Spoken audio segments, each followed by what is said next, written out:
things just got worse and worse and worse as the night went on. Again, valiant effort down the stretch for the Bucs. Just too little, too late. Let's go down and we'll see what Coach Fletch and the rest of the crew has to say. As always, go Bulls. So let's head into the locker room right now and see what the guys have to say about that one. Wow. Where do the Buccaneers go from here?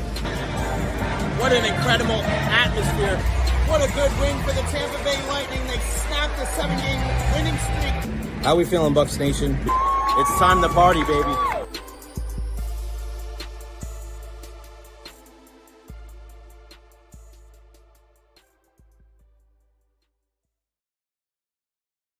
What is going on, everybody? Welcome to the Recher podcast. Happy June 26, 2025. Hope everybody is having a wonderful day, whether you're here in the Tampa Bay area or abroad.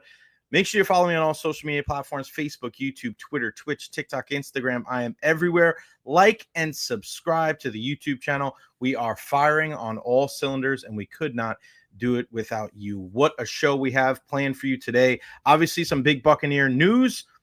Todd Bowles, Jason Light, both get multi-year extensions with the team. We'll go over that here in a bit. And of course, we want to hear from you today on the program. What a lineup that we have at 12:30. Our good friend Lynden Blake from Outkick is going to join us. She was there at Tight End University in Nashville, seeing what was going on there with Travis Kelce and George Kittle and Greg Olsen, and Kate Otten was there as well. So we'll talk about that. She was also at the Taylor Swift concert. So we'll discuss that for sure. 1 o'clock, Chris Adams-Wall is going to join us on the program. Ray's radio voice, post-game host. How about our guys? The Rays just stay hot. They continue to stay hot. Still 1 game behind the behind the Yankees in the AL East. And then at 1:30, Adam Slivon makes his debut here on the Recher podcast from Pewter Report. What a great dude. And we'll break down everything, of course, going on with the program. Again, follow us on all social media platforms. Thank you to everybody that checked out the Bucs and Recher podcast yesterday. Always keeping it real on the program. That is how we roll. Before we get started, I wanted to play a video for you that happened to me yesterday. I always, people ask me about like my radio career and everything. And, as much as I love radio, there's just something about being on the baseball field that it's incomparable. There's nothing that I really enjoy more than that. And I just want to play a video that I made yesterday. I don't know if you saw it. If you have, I apologize. Or maybe I don't apologize. I have to take this chance to apologize to absolutely nobody. But I just want you to watch this video yesterday and just, you can always learn from other people's experiences, and you just don't know what people are going through. And I learned another valuable lesson in that yesterday. So this is just what happened to me on the baseball field yesterday. I wanted to share it with you guys if you didn't see it on my social media platforms. Just something we just have to be mindful of. Just left tryouts. Always good to be on the field. New batch of players looking to join up with the Hit Factory USA Scout family. The reason why I'm making this video is because of what happened on the field today. There was a kid, 9-10 years old, during the hitting portion of the tryout. He couldn't hit anything, and he was so upset. And it wasn't like he was being a crybaby or he was being a sore loser. He was really like hurt, and you could just tell like something was going on, and it was just deeper than baseball. So I go over there, take a knee, and I just start talking to the kid a little bit. Hey, it's a game of failure. Don't try to overload him with too much information, but just, hey, relax, man. Everything's going to be okay. It's just baseball. He goes next 3-4 swings. He's fouling pitches off, but not making solid contact, and he's like despondent.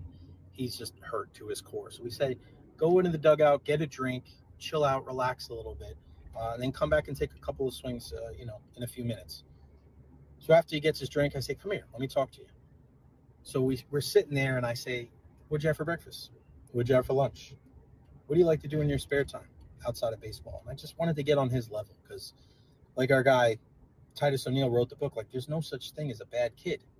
And I'm a firm believer in that. Like, we're the adults. We should be able to change our message to be able to get through to the youth of the nation and to make their lives easier, right? It's a crazy-ass journey called life, and a lot of us have gone through some stuff. So if we can help these kids and to be able to get down on their level, like, that's what we should be doing. So we go up there. He goes back up there, and I say, hey, all right, get your feet set. We'll do this. And the kid starts hitting line drives. And I say, the last swing, hit it over third baseman's head. I'll give you $1. Kid hits one over the third baseman's head. As I'm walking to my car, I tell my good buddy Pulver, so I say, like, can't do that in radio. That's why I love being on the baseball field, because of moments like that where a kid needs something. He needs somebody to talk to. He needs somebody to get on his level. And then after the tryout, the kid comes up to me, shakes my hand, says, thank you. And then the father comes up to me and says, thank you. I'm in the Army. We just moved here. Our family's gone through a lot. And it hits you, it really hits you, because you don't know what people are going through. You don't know what kids are going through. Everybody's so quick to judge people because of one thing they did or their interaction with this person. You don't know. You don't know what people are going through. So if you have an opportunity in life to make a positive impact, please do so. And if somebody looks like they're having a bad day, there's probably a pretty good reason. So just be calm, be understanding, and again, realize that you don't always know what people are going through. So there you go. I just wanted to share that with everybody out there, because I think it's very mindful and very important to remember that kind of stuff.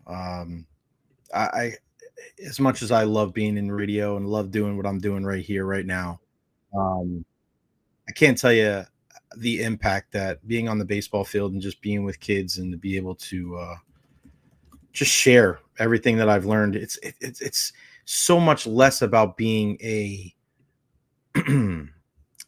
like, it's so much less about baseball knowledge and so much more about communication and how you communicate with people. Forget about just kids, with people. And I'm just blessed to be able to have that platform and Hit Factory and USA Scout to believe in me, to be able to give me that opportunity to do so. Yeah, it's very humbling. It's very humbling, because, this guy comes over, and, parents don't always do that. Parents don't always come over. The kids don't always come over. And when he did that, it's just like, it fills you up. You're doing the right thing in life. Shout out to my guy, Jimmy O. Unbelievable. What a great, you want to talk about good human beings. That's one of the best down to his core. And a lot of my viewers here, and DT and Dolan, appreciate you guys. And Lady Evil, you guys are the best. Thank you very much. All right, let's talk some sports. We'll talk some Buccaneer football here. The big news today, of course, that extensions for Todd Bowles and Jason Licht. And I want to hear from you. Listen, here is the link. We want everybody involved today. Here is the link right there. I'm putting it in the chat. We're trying to get everybody interactive here on the program. There's the link right here. Call in via the phone, via your laptop. What are your thoughts on the extensions for Todd Bowles and Jason Licht? It's in the chat. Click on it and join in on the conversation right now. And looking at the entire kind of picture of this, to get the multi-year extensions for these guys. And Joel Glazer said in a statement, Jason and Todd's leadership has been critical to our organization's success. The winning culture they have established has us well positioned for the future. And that these guys love working with each other. You see them laughing on the sidelines during training camp. And, there were talks, right, in the offseason about this could be, what's the deal with Todd Bowles? What about Liam Cohen? You remember that? It's pretty wild. Benny, you're funny. Top of the hour, better talk football. You're right. That's the old sports radio thing. Got to talk football, top of the hour. Well, listen, this is easily the top story of the day, no doubt about it. And I love talking about football. It's just when there's other things that are, pertinent, this is main event news here. And this is some good stuff, I think, for the Buccaneers, because continuity at the top, the leadership is very, very important. Now, my question is, and I brought this up over the last couple of weeks, and whether it was by myself or with Ira Kaufman, these are some of the big conversations that Ira and I have had over on Joe Bucs Fan. And I bring it up again, like, people are still not sold on Todd Bowles. So what I decided to do is I wanted to put a poll out there. I put it up on Twitter, and it only had like 25 votes in the first half an hour. Bro, it's over. I want to say it's over 200 now. And it's a little surprising. And I want to share this with you guys here. Check out the results of the poll so far. What are your thoughts on the Bucs giving contract extensions to GM Jason Licht and head coach Todd Bowles? Light love, Bowles love. So you're right on top no matter what. We love everything. 13% for that. Light love, Bowles like 8.2%. Light love, Bowles dislike 22%. And then light like, Bowles dislike 55.8%. So that's 78%. 78.5% right now do not like this contract extension for head coach Todd Bowles. That's surprising. I think some people will look at it and go, I mean, and let's be sure of this entire thing. Just because you get an extension, it really doesn't mean anything, right? You could still get fired. You could still get let go. And in other parts of sports, right? Like sometimes this is a death knell. You win coach of the year or you get an extension. Sometimes it means in other sports and other avenues that it means you're probably going to get fired in the next year. I don't necessarily subscribe to that for Todd Bowles, but 78.5% dislike this for Bowles. And I'm going to tweet this out. Dislike. Wow.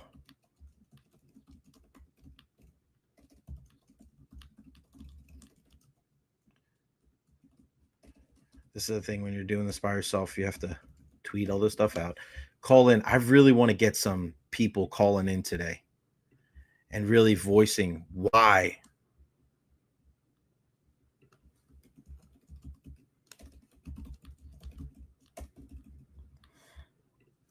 I want to hear from people that are not, I just don't want to listen. And I hope you get that here on the program, that it's not just about like, hey, agree with me all the time. Like, I don't want that. I want people to give me different opinions. I want people, like, obviously keep it respectful, but I want to make sure that, we can get this entire thing going. All right, there we go. All right. All right, here we go. And you can also text in again. This is the link. It is in the chat. If you guys want to join in on the conversation, of course, we want to hear from you. There you go. StreamYard.com/46JTM27KK6. You can click on the link in the chat and join via the phone or the laptop. But again, that's a little surprising to me. 78.5% of the people on Twitter, over 230 votes. So it's not, in the overall scheme, maybe it's a small sample size. But as far as Twitter goes, I mean, over 200 votes is pretty big. It's pretty big for a poll like that, because we see, and I looked at a poll the other day that WDAE put out, and they put it on for, I think, the entire show, and there was less than 100 votes. So that's 233 votes. And there's a lot of people that are not sold and are not happy with this extension for head coach Todd Bowles. And shout out, again, I should have mentioned this at the beginning of the show. Shout out our guy, Honest Hammer Custom Builders, LLC, 813-244-0956. You can go check those guys out, thehonesthammer.com. Tell me you heard it right here on the program. Great guy.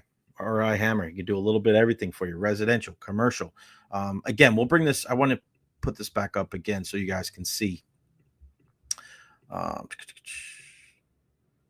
right. So here we have it. So as far as the light love goes, I mean, they love this deal, 35, 43, almost 50%. I think everybody likes this deal for Jason Licht. I don't see why anybody wouldn't like it. That's why I didn't put an option up there of like light, dislike, easy for me to say. But just to see that the positivity for Todd Bowles is so low, 21.5%. What more does he have to do, I guess, is the thing that we keep asking. And a lot of people want to see NFC Championship. A lot of people want to see a Super Bowl. But even then, are people going to be happy with Todd?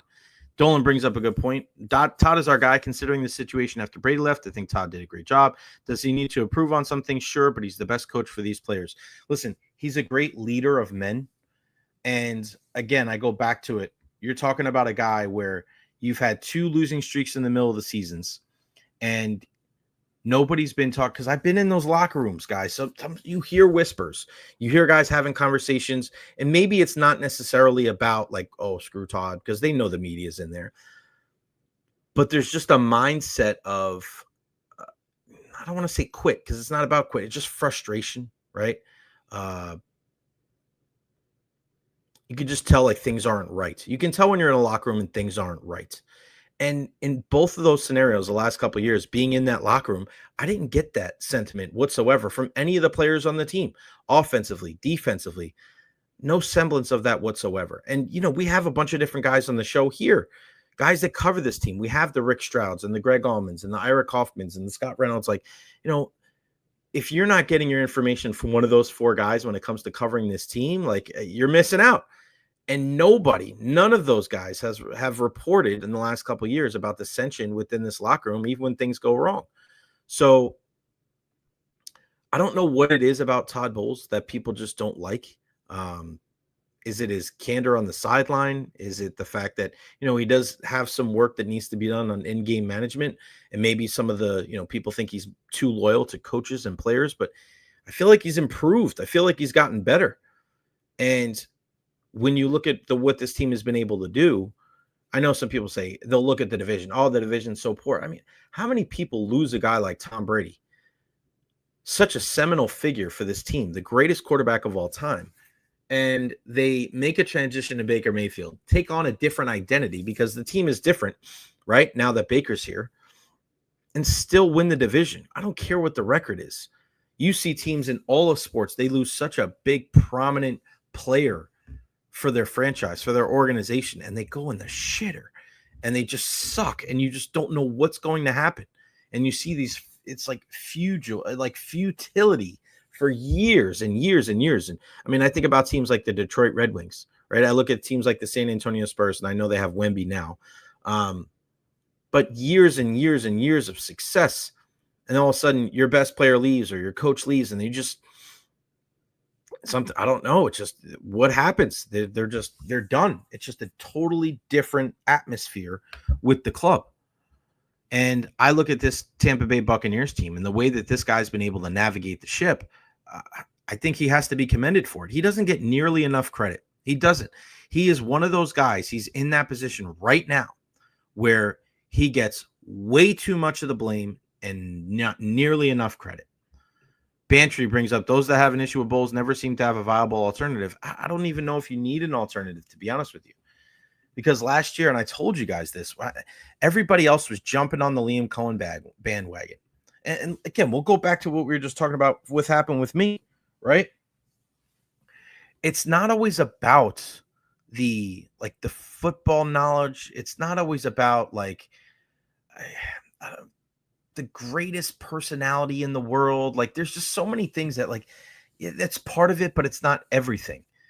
You want to make sure that you're a leader. You want to make sure that you're a master communicator. Like, these are some of the things that all the great coaches have. And these are the things that I think are common threads with the three coaches that we have here in the Tampa Bay area when it comes to our pro sports teams. They are even keel. They're great communicators, and they're great leaders of men. And I think you can look farther down our coaching tree here in the Tampa Bay area and go past, or just think about it like this, right? You could say that great leader, great communicator, Kevin Cash, John Cooper, Todd Bowles. Let's keep it going. Coach Denise Schilte Brown for the Tampa Bay Sun, winners of the USL Super League, right? You could say that about Joe Urso. You could say that about Jose Fernandez. You can say that about Coach Jenkins. You could say that about Coach Erickson, right? You could say that about Coach Mitch Hannes. You could say that about all these different coaches that we've, Coach Steve Bradley, right? All these different coaches that we have in the Tampa Bay area. Why are they successful?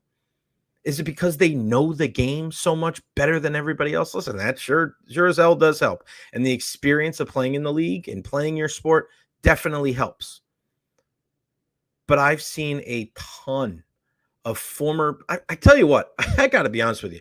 I've seen just as many terrible coaches at every level that were former players than guys that never played that particular sport, either at the professional level or like daddy ball and things like I've seen it all. I've seen terrible travel and high school baseball coaches that were former big leaguers. They were awful, terrible. The worst coach in NHL history is probably the greatest player. Wayne Gretzky was such a bad coach, and he'll tell you that himself. He was not good at all for the Arizona Coyotes. He was bad. Is Michael Jordan a great owner, right? Like, think about it. It's a rare thing. But to be a master level communicator, to be a leader, I think Todd Bowles doesn't get nearly enough credit. Are you one of those people? Are you one of those people that is not happy with the extension that Todd Bowles or Jason Licht got today? Here's the conversation right here. There's the link. Put it right here in the chat.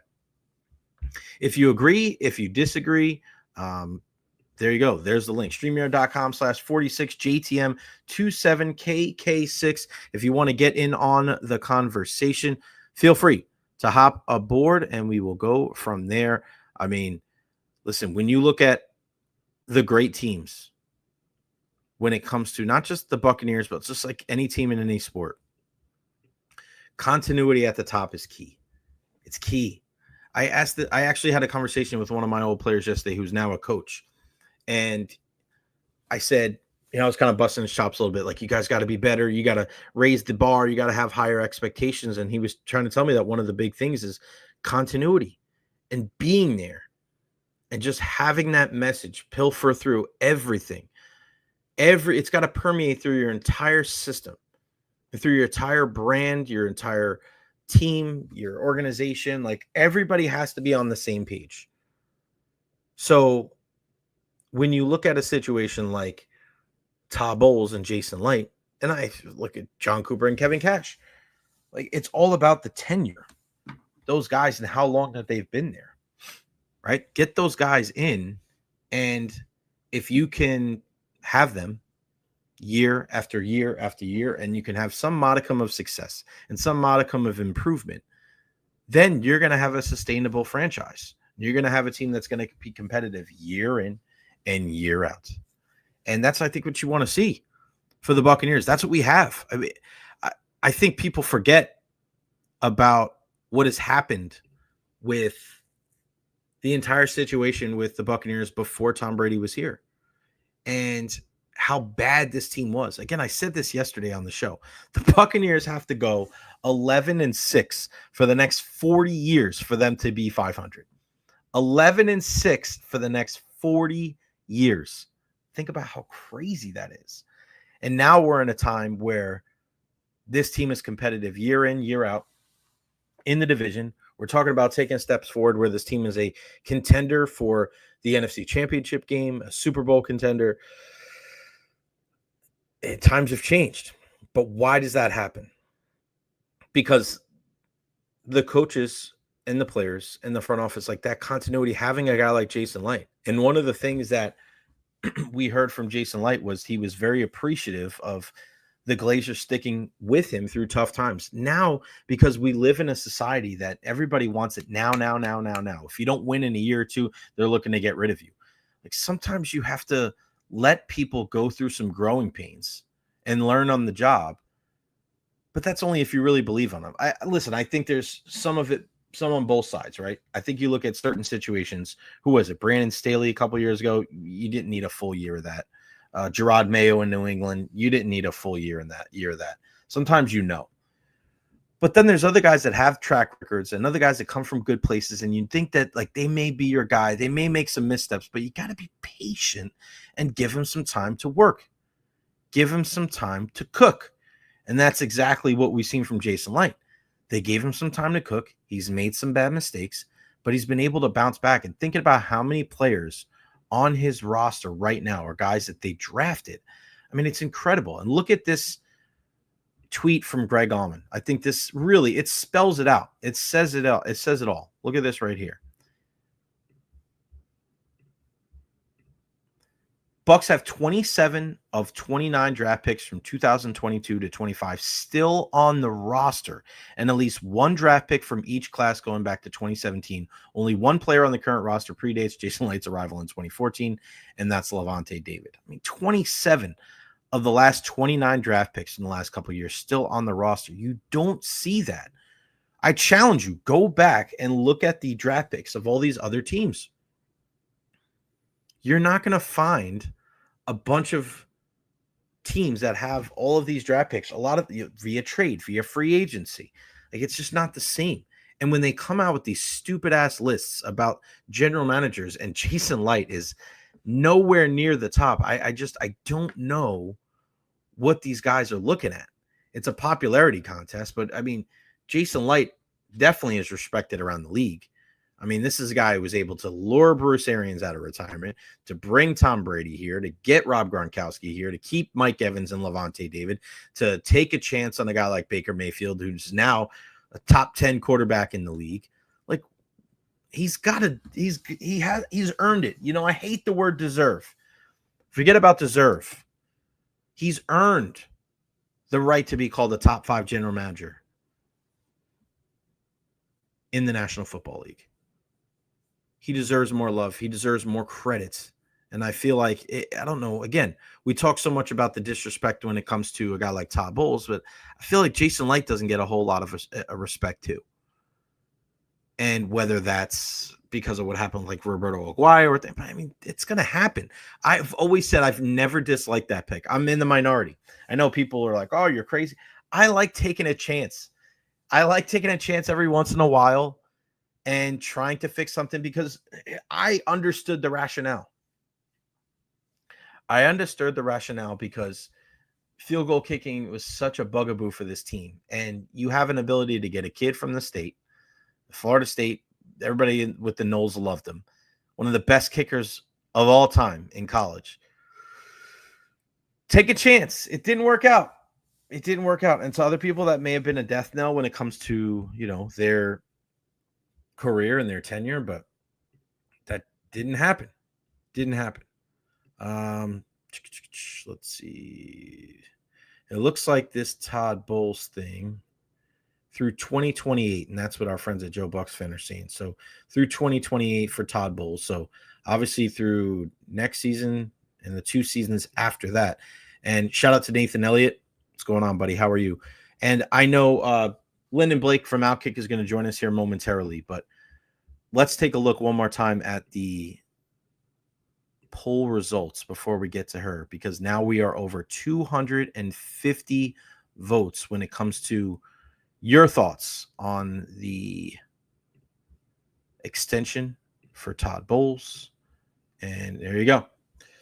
Still 22.2% love or like for Todd Bowles. 77.8%. So we're looking at more than 3/4 of Bucs Nation on Twitter not a fan of this deal for Todd Bowles. Again, it's surprising to me. I thought more people would come around, and I wonder how people are going to feel about that, because as we get into the season, because when this team loses, the first person that's going to be blamed is Todd Bowles. No doubt about it. Baker could throw 4 picks. The defense could give up a bunch of points. Mike Evans and Chris Godwin can drop a couple passes. And for some reason, all the blame is going to go to Todd Bowles. Seemingly, that's the way it goes with Buccaneers Nation. But we'll keep an eye on that. Again, that poll is going to run until about right before 2 o'clock today. So after Adam Slivon from Pewter Report joins us, we'll give you the final results. But over 250 votes so far. Not a huge fan of the extension for Todd Bowles. A lot of people on board for Jason Licht, and, I guess deservedly so. But we'll talk more Bucs again with Adam at 1:30 as well. More Rays with Chris Adams-Waller joins us at 1 o'clock today. The Rays with a day game today. They're in Kansas City after a 3-0 win last night against the Royals. So good vibes for our guys. They're 1 game back in the AL East behind the New York Yankees. Everybody always loves to see that. Bucs basement. People are not drinking the Bowles Kool-Aid. Jay Bobbles in year 9 of coaching, and I think he's magically going to change now, is just drinking the Kool-Aid. I don't necessarily look at it as he's just automatically changing now. I think he's gotten progressively better. He's gotten progressively better, in my opinion. Slow and steady. You're not going to just completely change overnight, especially a guy that's been in the league. He's a veteran coach. He's in his 60s now. But for him to be able to show, like, all right, maybe I have to change having a guy that's on my staff that takes care of clock management. Maybe I need to go away from some of these guys on my defensive staff that I've had for a while. So he's not stubborn and stuck in his ways where he's looking at this entire situation where I'm not changing. This is my way or the highway. There are examples for that. And if you don't see that, I think you need to take the blinders off and just realize that he has changed, and he deserves that. He deserves the benefit of the doubt when it comes to change. So we can all change. We can all get better. And you want to talk about one of the rising stars of the game right now. That's my good friend, Alex City's own, Alex City superstar. Oh my God. From Outkick on the program. What's going on, my friend? How are you? What's up? I'm good. I'm mad. I forgot my fake hair. So you're just getting all natural today. The hair looks beautiful. Do you see your thing at the bottom there? Alex City superstar. Oh my gosh. Okay, I gotta screenshot this and make it my cover photo. My dad will be so proud. Well, I always say that you're the most famous person from Alex City. And that's even besides Terrell Owens. No. He's besides number 2. No. You got T.O. My dad taught T.O. swimming lessons. There you go. Well, see, T.O. didn't get in the Hall of Fame till I think the 3rd time. So if he was a first ballot Hall of Famer, he would have been number 1 in my book. But he's third. He's third. So that means that you, my friend, you are at the top of the list. Wow. Thank you so much, Jay. Well, you are the apple of my eye. Thank you very much. I'm so proud of your rise through the ranks. And the first time we met, you were were you an intern with Fox Sports Florida? Yeah, you were in the Rays. Tell everybody. I was interning with Fox Sports. That was over 10 years ago now, which is insane. So we've known each other for more than a decade. Mm-hmm. And Jay used to make fun of the way I said boat and coach. And I was so never been to Tampa, moved to Tampa, never been outside of Alex City, Alabama. And I remember being like, oh my gosh, I was so culture shocked. I learned so much. And Tampa is still my favorite city. Like, it doesn't get better than Tampa. I'll be back there one day. Trust me. Unbelievable. So you leave there, and then where was your next step from there? So I went from Tampa and I got into local television in Sarasota. And so that was kind of also culture shock because I was doing news, like hard news. And if there's news coming out of Sarasota, it's going to be the craziest story you've ever heard in your life. Like either crazy good or like crazy, like, oh my gosh, like it's insane. So then from there, I went to Huntsville, Alabama, was there for 4 years, covered sports. That was really fun because when I was in Huntsville, I got to cover everything from Final Four, multiple national championships because of Alabama football, NFL draft because it was in Nashville at the time, and just a great part of life. Then I went to Birmingham, got into morning television, the most fun I've ever had, 6-hour morning show. Oh man. Interviewed, we had Bruce Pearl on all the time, like any cool person, Nick Saban always on. And now I'm in Nashville because I got married and my husband coaches track and now he's coaching at Vanderbilt. And so as soon as I knew I was moving to Nashville, I was like, I've got to get involved with Outkick because I'm an OG Outkicker. Like when Outkick was just a blog, like back in like 2013, I feel like I was OG Outkick. And we made it happen because you got to make it happen. You're all over it now. So for some of our people are asking, what is Outkick? How would you describe it? And I met Clay Travis a couple of years ago when he came into iHeart, and we just had a really interesting conversation about everything because he's now gone from a sports guy to now talking just everything. So for somebody that doesn't know Outkick, let everybody know what it is. Okay, this is like my favorite story to tell because it's evolved into what it is today. So Outkick is Clay Travis. You may know him as the guy that asked Tim Tebow if he was a virgin at SEC Media Days. Okay. So he had a blog. He was a lawyer. He had this like sports blog and it was great. And he was just always raw, unfiltered. And then Outkick grew his sports blog. Then 2016 hit and everything. I mean, we've been in this like political like turmoil for a decade. Turmoil is a bad word. We're just, things are polarizing opinions and everything. And Clay started speaking to like the common sense of stuff. And he was like, okay, I was a Democrat for forever. He worked on Al Gore's campaign and he was like talking about Trump and being like, Trump has good points, whatever. And you started kind of seeing Outkick kind of be like, our saying is sports in our way. And it Mhm. kind of just became a sports pop culture news thing. And then in 2021, I do believe, don't quote me on that, may have been later, Fox News purchased Outkick. Huge deal. Right. Clay, I mean, that was huge for him. This company that he started just got bought by Fox Corporation. And so now that's what, if you see Outkick people on Fox News, Yeah, because he's on a ton. because Yeah. yeah, and Clay makes appearances all the time. Plus, he has his radio show every day too. So Outkick is just like exploded. I feel like every time you go through just an intense news cycle, Outkick grows and gets bigger. We really pride ourselves on being, factual, telling the truth, and we're just not going to let someone influence our voice and try to Right. tell us what to think. So we love it. Yeah, I mean, and you're all over it now. I mean, some of the videos that you've been putting out have been going crazy. What has that been like for you to be able to kind of put yourself out there? And sometimes Outkick goes kind of against the grain when it comes to Yeah.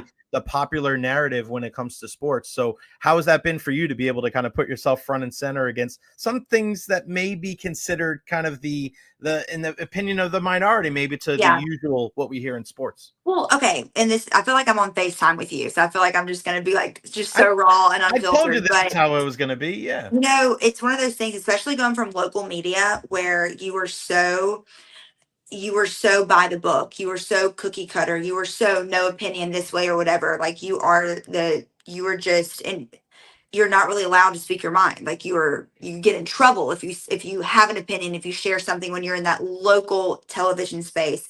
So going from that to Outkick, I had to like make peace with myself, and I was like, I'm gonna put myself out there.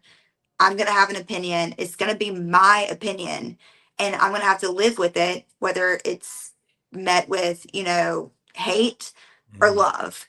And so at first, it was kind of not even intimidating, because if I'm gonna be honest, like I really don't care what people think. And like Mhm. it takes a lot to like get me down. So like I'm not gonna sit here and be like, it's hard to read the hateful comments. I Mhm. really don't care. And so, but I did have to make peace with myself that some people that I love and adore, who firmly don't believe anything that Outkick believes, may not love me anymore. And that's been Wow. interesting. You've lost some followers because of it. You gain more, but I had to make peace with that. And I had to be like, okay, I'm going to be true to myself, and we're going to ride this train. But it is kind of funny because my youngest brother is 21 years old, and we're very far apart in age. Mhm. And I think it maybe like Easter or something. We're like all sitting at the table, and he's like, man, Lyndon, you get some mean comments on Instagram. And I'm like, I don't even know that you followed me on Instagram, but thank you, Weston. Great observation. But it is kind of going against the grain. But I think if you're in anything in life, if you got to stand for something, or you're fall for anything, and you Mhm. have to truly believe what you're putting out there. Because I think it would be hard if I didn't believe in the things I posted.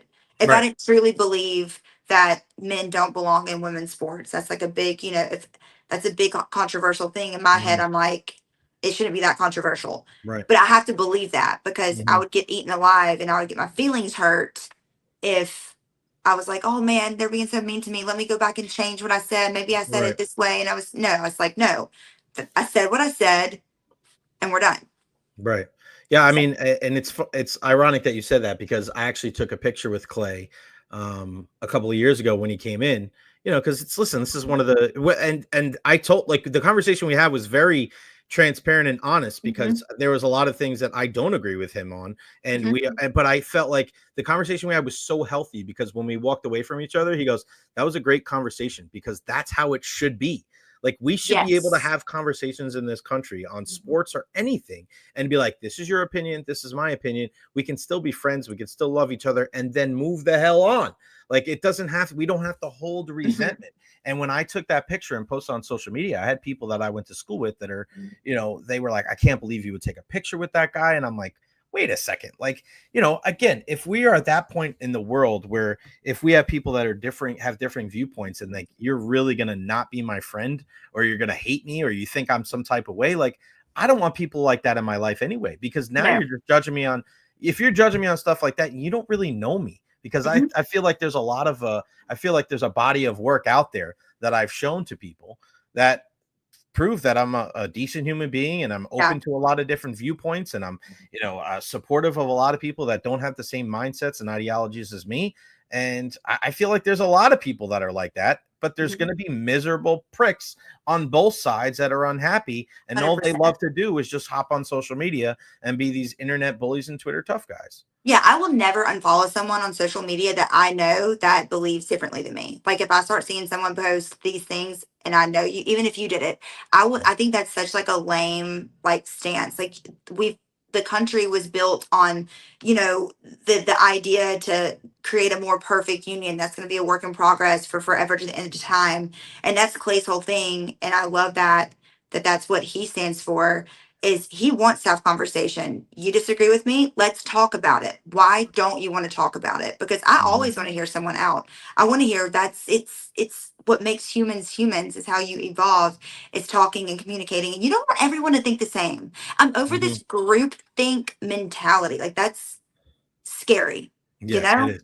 Yeah, we're like robots and we're like sheep. Everybody think the same way. I think some of the best conversations that I've heard is when like Clay and Stephen A. Smith talk about it, because they're guys from both sides of the fence, and they can get together. And it's so funny because I don't necessarily love Stephen A. Smith as a sports personality, and I really enjoy everything outside he does of sports, because he talks to people and he talks to everybody. So I enjoy when he's able to go and talk to Sean Hannity, and he's able to talk to Clay, and they're able to have these conversations, and you can tell where there's differing viewpoints. And then they get together and like, hey man, that's great, we'll do it again. And then I just feel like people are scared to have conversations like that, because they're like, 100%. Oh my God, there's a vulnerability about it. But I want to talk. All right, let's get back to let's talk about some of the fun we could stuff. talk about we could make this like a weekly segment on how to be a better human. Like we could do it. how to bring both sides together, right? How to bring both sides together, because I think that's in essence what's going to really help the world, instead of just bashing people for viewpoints that you don't share. And canceling people, like be better. Ridiculous. All right, Tight End University, TEU. It was there in Nashville. Like, how did you get set up? For those who don't know TEU, it's been going on for the last couple of years. Travis Kelce, George Kittle, and the retired Greg Olsen bring all of these different tight ends together. Our very own Kate Otten from the Tampa Bay Buccaneers was there, and they meet up and they do. It's just such an incredible sense of brotherhood and family. How did you when did you get whiff of this? How did you go? Like, take us through that entire thing before we get to the Taylor Swift part of this. Okay. Discussion. I'm now calling Tight End University. It's like the Coachella of the sports world. Like that's what it's turned into in such a short amount of time. Did you make that up?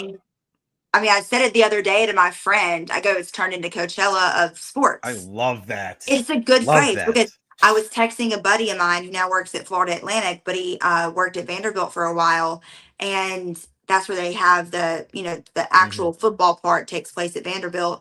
And he was like, what? Like this was like an off-season camp, and now it's turned into such a brotherhood, such a bonding experience where you do football. But I think it's more important than that. It's taking some of the best tight ends in the league, and you're inviting these rookies. There were some unsigned free agents there that just graduated college that don't know what they're doing. And I think it's so selfless of Kelce, Kittle, and Olsen to just give them advice and help them find success. And I think every position should do it, because you're learning from the best, you're working out, you're connecting. But I think it's just so important for those younger guys to see successful people who have learned the league and learned how to be successful. And I just think it's the coolest thing. Plus it's fun. Like you're getting the Bussin' with the Boys guys, and Theo Vaughn's out there running routes, and it's in Nashville. And I think it's so fun, and it's just going to keep, I don't know how it can get bigger, but it's going to keep getting bigger. It's so young. Who knows what it's going to be in 2 more years. You love Nashville, don't you? I'm such like a Nashville person. I'm such a country. It's so funny. Like as you're talking, I'm like, I don't know if a person me being a New Yorker, right? I came to Tampa, and I feel like Tampa is it's wrapped its arms around me, and I just freaking love it here. And there's still parts of New York peppered in through Tampa. So I find my home away from home. But man, ever since you guys moved there, I could just tell, and you did great here. We miss you here. but it's like a hand in the glove in Nashville there. So Oh, I'm just so and happy for you. shout out to my husband for, getting Shout the out to Vanderbilt Chad. job. Shout out Shout out to Chad. Chad, because he was selfless in his journey too. Some couple summers before, he would turn down very good jobs for him because he wanted the city to be a good fit for both of us, and Nashville was it. Like his boss now at Vanderbilt jokes, because I met her at the Olympic trials last year. And I was like, what do we need to do to get this job? And she was like, who it like, I'm like, no, like, what do we need to do? Like, I'm acting like his agent right now. Like, Right. what do we need to do? But no, it's perfect. I'm a beer girl. I'm a country girl. I'm an entertainment girl, sports girl. It's perfect. You're an So, everything girl. mhm. Are you a Swiftie? That is the question. Okay, let me get sat for this, Here as we the go. young people say. So I don't identify as a Swiftie because I'm not psychotic. I Okay. know every single song she's ever done, all the albums. I took my senior portraits in high school in 2010 with a guitar because it was Taylor Swift. It So was how are you not a fearless. Swiftie then? You're a Because prototypical. I'm not gonna bully people online that say maybe she had a bad hair day. Like, I'm not gonna like, I can't. And here's my thing though. Here's my theory. And if you're a Swiftie, debunk me, please. Mhm. I think most of the Swifties are like 21-year-olds that called on to Taylor like during COVID, like during her like folklore era, and they're like, she's changed my life, which is amazing. But like, I look at her like the other night when I was looking at her in person, I like still saw the girl that sang Tim McGraw and that sang Mhm. at like Oxford, Alabama's prom when I was in high school. Like, Mhm. she's amazing and she's like the coolest person in the world. But like, I feel like she's just grown up with me, you Right. know? Yeah. Like, No, I I love love that. her. Like, I love her, but I never been to a concert until the other night. So you're not a psychotic Swiftie, but I think you have. I think you're in there. I mean, you know every song. Like that's Because I'm a Taylor Swifter. you're a Like, I like, Swifter. Oh, yeah. baby. Okay, so you're a Swifter, not a Swiftie. Yeah. So you got to be There careful that has you're to not. You got to be I careful you're can not a Swiffer because you're not cleaning the like kitchen I there. cannot Swifter. be like the ones that like stalked her for years when she was in Right. hiding trying Right. to figure out where her fingerprint was at a coffee shop in England. I can't I cannot do that. But like, if she puts out a new album, like, heck yeah, I'm gonna listen to it and I'm gonna know all the words and I know all of her albums. She's freaking the best. Now Chad's a Swiftie. Really? Chad is a Swiftie. Wow. All right. So Mhm. what's the difference with him then and you? He got on the train late. Oh, Like, late train. So he you like he's listening to like Evermore and like folklore and all these like really deep songs. And I'm like, what were you going through? Like, when this came out, like, I didn't know you then, but like, what were you going through? He's a Swiftie, like hardcore, like I'll come home and he's like playing it in the shower. wow. Things you learn about your husband, right? Mm-hmm. So Yes. what was that concert like being there? Did you know what was going to happen? Like how did that whole thing come about with Taylor Swift? Because I think now you wonder if Travis Kelce is somewhere, Taylor can't be too far behind or vice versa. Did everybody know that she was going to be there? Did everybody know that she was No. going to perform? Because I know Kane Brown put something out on social media like when you thought you were the special guest and it was That was definitely not him. hilarious. That was great. That was hilarious. So no, so we everyone that like lives in Nashville was like asking anyone that had like any insight with like TU, which is what I'm gonna call Titan University, Mhm. like, is Taylor Swift gonna be here? And they're like, no, like, no, she's not.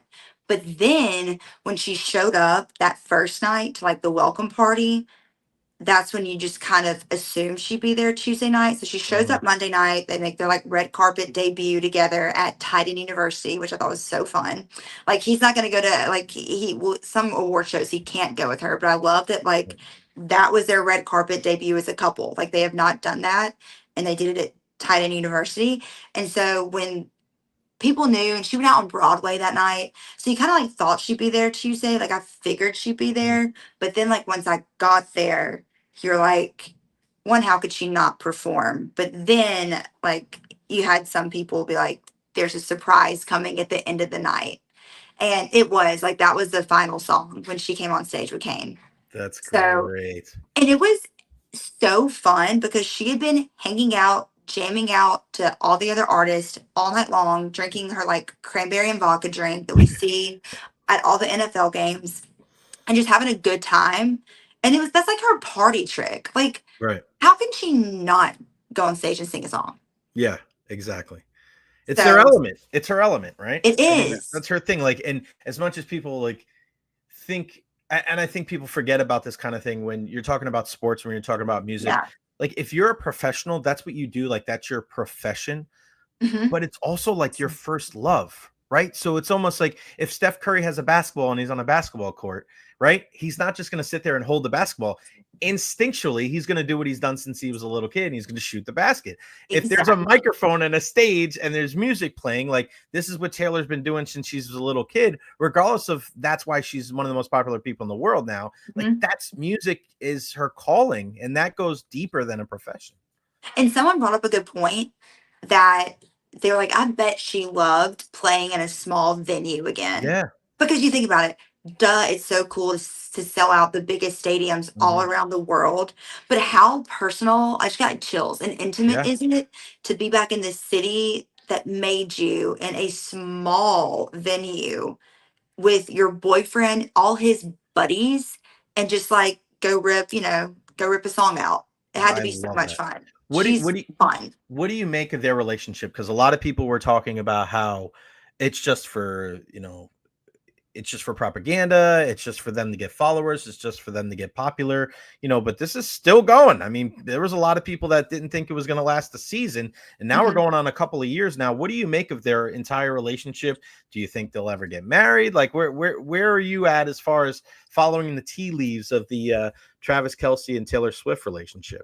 I mean, I think it's 100% in game. I think they're so in love. They have so much fun. He was backstage, like banging his head, rocking out to her. And then if you look in the video that I posted on my Instagram, you can see her for like 10 seconds just like look side stage and like sing to him. I think they're having so much fun. I mean, I'm sure they'll get married. I feel like they're like the Kelseys are such family people. And that's what you do. Like you want to, wife up the girl you love. But I just think they're just a great mix because they are opposites. Right. Like she is always been, since she knows she's like the nerdy girl or whatever. Like, she was never the cheerleader. She was always in the bleachers, like in like all her first songs and stuff. And like he's like the Super Bowl champ star. And I think they just like love each other. And I think that she loves watching him do his thing and he loves watching her, do her thing. Does that So, change though when he retires? Because he's on the downside of his career, and that's what I always think about. Because when you have two professionals, right, and he's going to have a lot of downtime when he retires, and you wonder there's going to be a lot more sitting around than he was. And I talked to a lot of professional athletes about this. yeah. Like, they have to find something to fill that void when their playing career is over. Do you worry about that being a Swifter that could affect the relationship in some way? No, because the last couple of years he set himself up for post retirement with the podcast, with this like clothing brand, even doing like something like Tight End University. You see like Greg Olson's still involved. I think he is setting himself up to keep him busy, to keep football somehow in his life, and to have that passion always be a part of him. And then, I think that's gonna be more like a personal journey. I don't think it'll affect their relationship though. And eventually she's going to go on tour less, Right. and then they're going to have to just go hang out in Ohio. Like, I get it. I'm with an Ohio boy. Like, so Taylor, call me. Yeah. It's not, you're not going to visit Florida for the holidays. Like, it's just going to be different, but I don't think so. I think he's doing a good job. I was actually thinking about that this morning. I'm like, he is doing such a good job of expanding his brand and his passions while still keeping football a part of them that he'll be fine after retirement. There you go. We cover it all right here on the Jay Recher podcast. Lynden Blake, Outkick. Follow her on all social media platforms at Lynden Blake. You are the best. Thank you so much. Go tell. Did I say breast? You are the breast. You said breasts, but hey, I'll take either. I was gonna say something about Chad, and I got caught up in between. You are the best. BEST. You're not gonna cancel me now because you work for Outkick, so we're good. You are the best. BEST. Tell Chad I said hello, and you guys continue to do great things. We got to do this again because I feel like these are like our conversations. Our normal conversations go on forever, and we can talk about pretty much everything. So continued success. Tell Clay I said hello. We'll talk soon. I will. Bye. See ya. Man, she's awesome. This is great. Chan, you are so funny. Chan Leonard, hold on. I'll get you up in a second, buddy. Chan's like, what is this conversation that, listen, this is the Jay Recher podcast, bro. We're talking about anything and everything on this pod, right? Chan goes, what are we doing here? Is this conversation real life? And then right next, Ohio boys are the best. Chan, you pivoted so fast. You're like, what the hell is this conversation? Oh, wait a second. Ohio boys? Yeah, this is great. You just made my day, bro. You just made my day. That is so hilarious. Listen, I love you too, man. I love you too. Listen, hey, Greg the Cruz from Costa Rica, another big Buccaneer fan. I like having conversations like that, right? Off the beaten path a little bit. Again, I got a lot of crap for taking that picture with Clay Travis, and I'm a person that reads a lot of different things, a lot of different conservative side, liberal side, not any of the wacky shit on either side. But I like when people have an opinion that other people don't have. Like, I want to hear that kind of stuff because I feel like if you're so closed-minded, and the majority of that stuff is about sports, right? But it's about pretty much anything in life. Like, Chan, you're the best. $5 if you want to join in with the super chat. $1, $2, $5, $10, $20. Like Chan, you're the best, Chan. Thank you so much, buddy. She obviously Lynden and I, we go way back. And it's funny because when Lynden first started, she used to wear these bell bottoms with these like platform looking shoes. She had the most Southern accent coming out of Alex City. And all she was doing was like following her people around. And she was always like at the end. And she just worked and worked and worked and worked. And, I remember Gasparilla one time.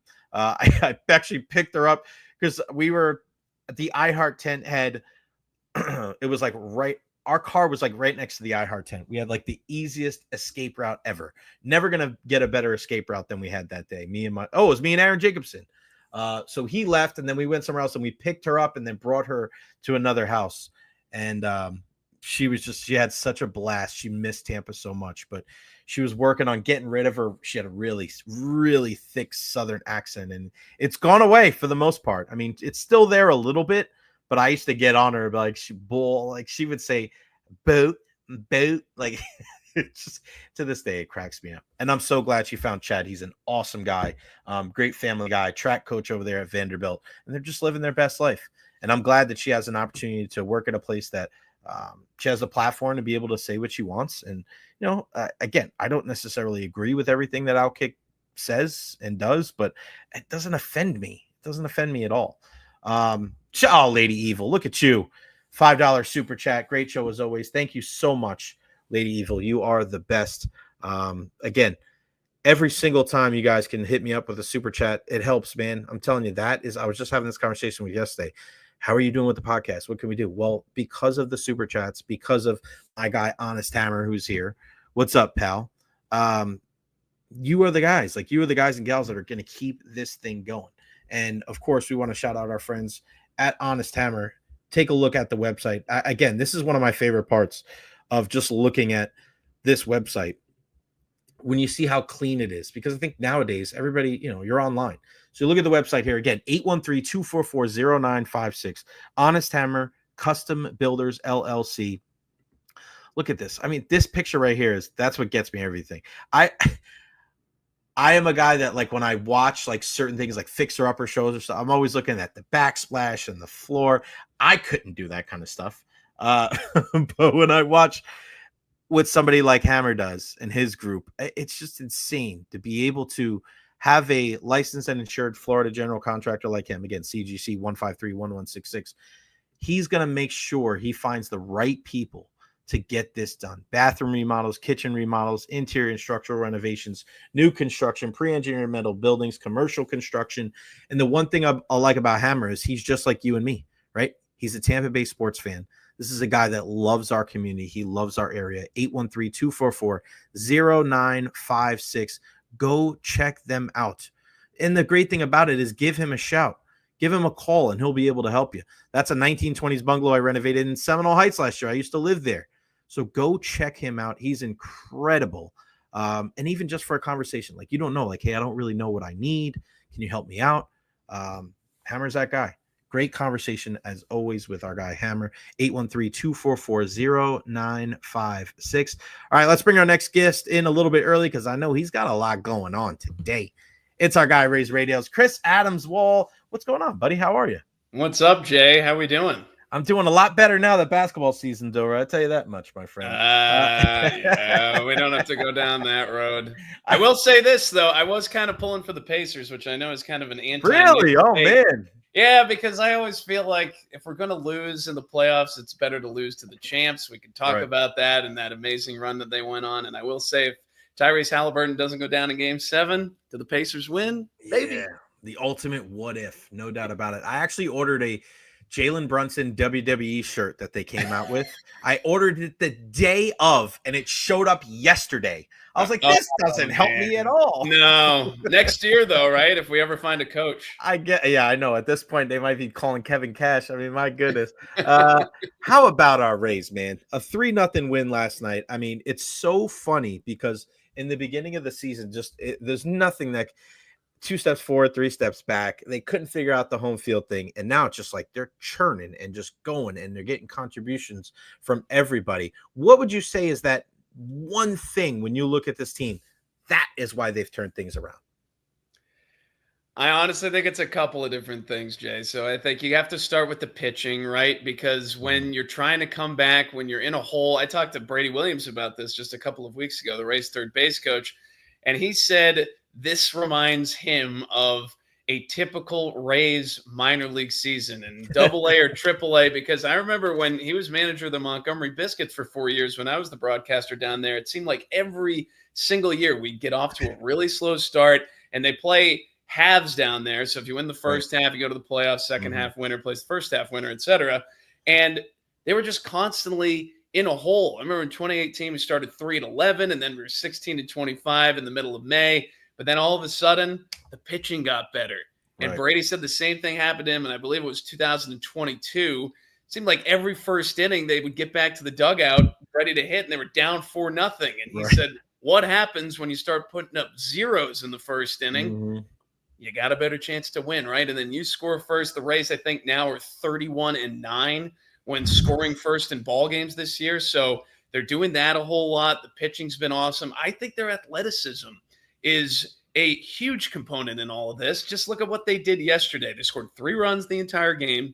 All 3 runs came in the top of the second inning from, I believe, the 6th through 9 hitters who are on fire right now. And they did it with bunting. Like Jose Caballero places that perfect bunt up along first. That made it 1-0. That was, as it turned out, the only run that they needed because, again, the pitching's been phenomenal. Drew Rasmussen in the bullpen, Edwin Uceda had a huge night yesterday. And then Danny Jansen puts down a sack bunt. I believe it was the first sack bunt that he has had since 2021.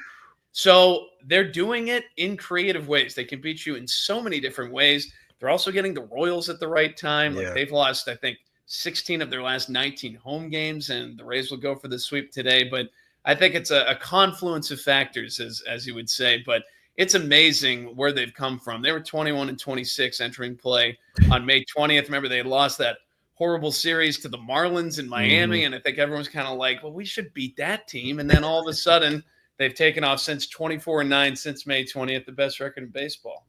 Yeah, it's been incredible, and it's a joy to watch, and I've been saying it for years. Like, for a team that's never going to go out and spend the money to get a 30 home run, 100 RBI guy, go out and win a couple of games by bunting and moving guys over and hitting and running and playing some small ball.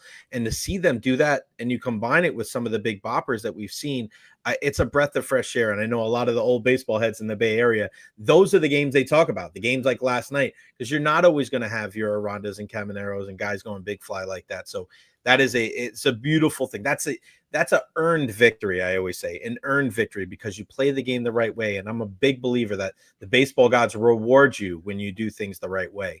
I want to ask you about Aranda because I had Xavier Scruggs on yesterday from ESPN and MLB Network, and he says it's a no-doubter because I feel like sometimes, Chris, and you're probably the same way, sometimes I don't know, are we too close to the forest to see the trees? Because, of course, we would say, yeah, of course, Aranda, look at his average. He's batting 320. I mean, of course. But we don't know what the national perspective is because we know it's a lot bigger, and they may not look as favorable on some of our guys here in Tampa Bay. But even Xavier says, no doubt he's a I wish he's a Hall of Famer. No doubt Maybe. Maybe one day. Yeah. No doubt he's an all-star in 2025. He's just been fantastic this entire season. Yeah, I think if there's anybody who deserves to go as a Ray to the All-Star game in Atlanta, it is Jonathan Aranda. You said 320. He was hitting 332, I think, entering play yesterday. So it's even higher than that. And as far as first basemen go, he's got to be up there. I know Vladimir Guerrero Jr., he's having a great season, and he has an entire country behind him because he plays for the Toronto Blue Jays. But what Jonathan Aranda is doing is really special. And I talked about this during one of the spring training broadcasts I did with Adam Berry, the race beat reporter for MLB.com. And I said, I think this is going to be a breakout year for Jonathan Aranda. And he said, yeah, well, they're expecting some good things. I don't think anybody expected him to play this well. Also, his defense has been a lot better this year. It's been kind of a surprise. Even last night, Pete Fairbanks gets into the game. Royals are making a little bit of noise. They got a man on base. And then there's a hard hit ball to the right side, and Aranda somehow makes this great backhanded pick, flips to Pete.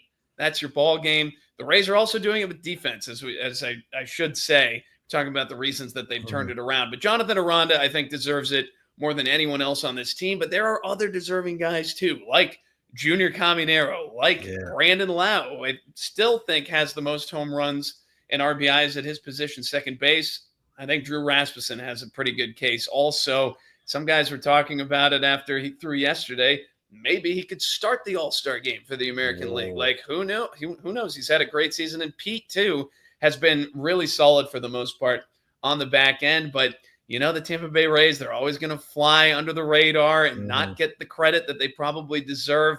But I think now that they're 10 games above 500, 45-35, going for the sweep today of Kansas City, they're going to start to get more and more attention as we go along here. Give me your opinions on the guys that aren't even here yet, and the guy like Ha-Seong Kim and Shane McClanahan. I mean, some positives from Shane-O yesterday, which was good. I love that he puts it on his own Instagram too. He's like, because I've told people this before. When the Tampa Bay Sun revealed their name last year, it's just crazy how far ago it is because now they've won the championship themselves. Shane ran up to me and grabbed my shoulders. I'm coming back in 2024. Don't tell everybody I'm going to make it. And I'm like, okay. And then I talked to Neander. He's like, I don't think that's happening. And I'm like, Shane, you son of a gun. You had me. He's like, tell everybody. I'm like, oh my God. And then he doesn't come back and then he gets hurt. And I just feel for the kid because I've known him for so long, back to his USF days. But some positives from him. Tell me about Shane. Tell me about Ha-Seong Kim. It's exciting to know that, they don't even have to go out and trade and sign anybody. They'll have two big time contributors when those guys are fully healthy. Yeah, it's a good problem to have, right? Because the question I think everybody has on their minds is it's great that these guys are coming back, but where do you put them? Specifically, Ha-Seong Kim, because even Taylor Walls, who also plays shortstop, he's starting to swing the bat a lot better as of late, and nobody in the game of baseball has more defensive runs saved than Taylor Walls. I think he's up to 16 right now, which was 2 ahead of the next closest guy, and I believe that was an outfielder. It might have even been Juan Soto of the Mets. So, I mean, Ha-Seong Kim is going to be a valuable addition. My guess is once he's healthy, he will be up here because the Rays did sign him to that contract. So I think the rich get richer in a way, right? Because he's going to be in the lineup. Who knows where he's going to be in the lineup. And as far as Shane goes, I hope to have him back at some point this season. I know that he wants to get back more than anybody. It's been kind of a cruel stretch for him because he's been out since he went down in 2023, missed all of last season, and then had that unfortunate nerve issue there at the end of spring training. In what capacity will Shane McClanahan be able to pitch when he comes back? Because remember, Drew Rasmussen, when he came back from that elbow surgery last year, the third elbow surgery, he was used predominantly out of the bullpen. So who knows? I mean, would Shane be a valuable asset out of the pen when he first comes back? Oh my goodness, he would have to be, right? I mean, put him in the setup role or maybe to close out some games. You don't know, but hopefully he'll be able to start. And we wish only the best for him. You got Richie Palacios down there too, Jay. I mean, it's kind of a log jam, and Cameron Meisner just went down, and we know what he's been able to contribute to the team this year, especially defensively. Shane McClanahan in that Andrew Miller role, as I like to call it, from years ago. And he was, what was that, with Cleveland, right? When he was like, he'd pitch the 4th inning or the 9th inning or the 7th inning, 2 innings, 1 inning. I always feel like that kind of like jack of all trades pitcher, especially come playoff time, could be hugely beneficial. You mentioned some of the guys. I want to ask you about Chandler Simpson, getting him back up and just the excitement that he brings. He hit the ground ball that he hit the shortstop. I'm like, this guy, like, it's not even close. Some of these, it's not even like, oh, he beat it out by a half step. Like, they throw the ball, he's already 5 steps past the bag. I don't know if I've ever seen a guy that fast.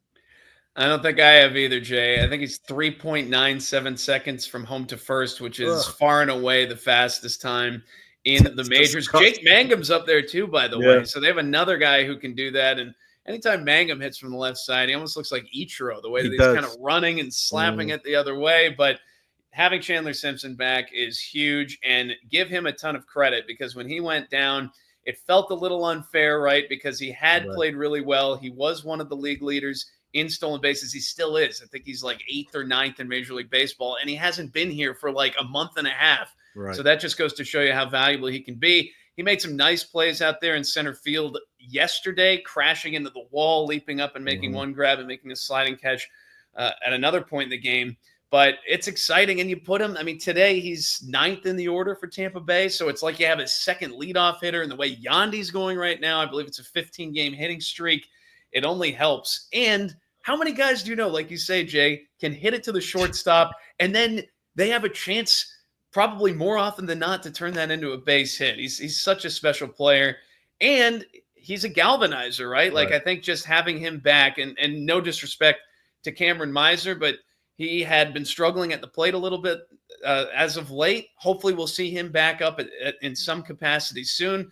But right now, Chandler Simpson deserves it. I think he hit 366 from the time where he got called back down from the Rays to AAA Durham, and he continued to work on that defense. So it's an exciting time for sure. And again, a team that has the best record since May 20th probably improves with that addition.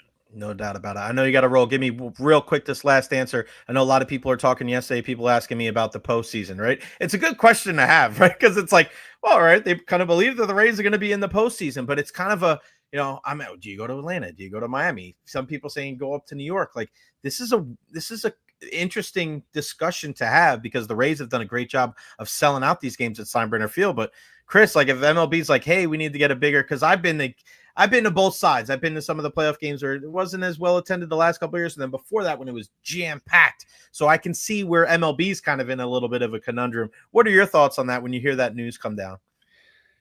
Well, I know it's probably going to come down to money, right? And I think even camera angles too, right? Because I know that has been kind of an issue at Steinbrenner Field, so you can understand why there is some concern, I suppose. But again, I ask you, a team that has played this well at home, what's it going to be like? Let's say, for instance, the Rays win the American League East and they get a bye, right? And so they don't have to worry about the wild card series, but then the division series, Major League Baseball is going to come in and they're going to say, yeah, we know you guys have lost like 5 games since May at this place, but we're going to have you go somewhere else. So it seems kind of unfair. I don't know what they're going to do, though, because thankfully, I don't have to make these decisions.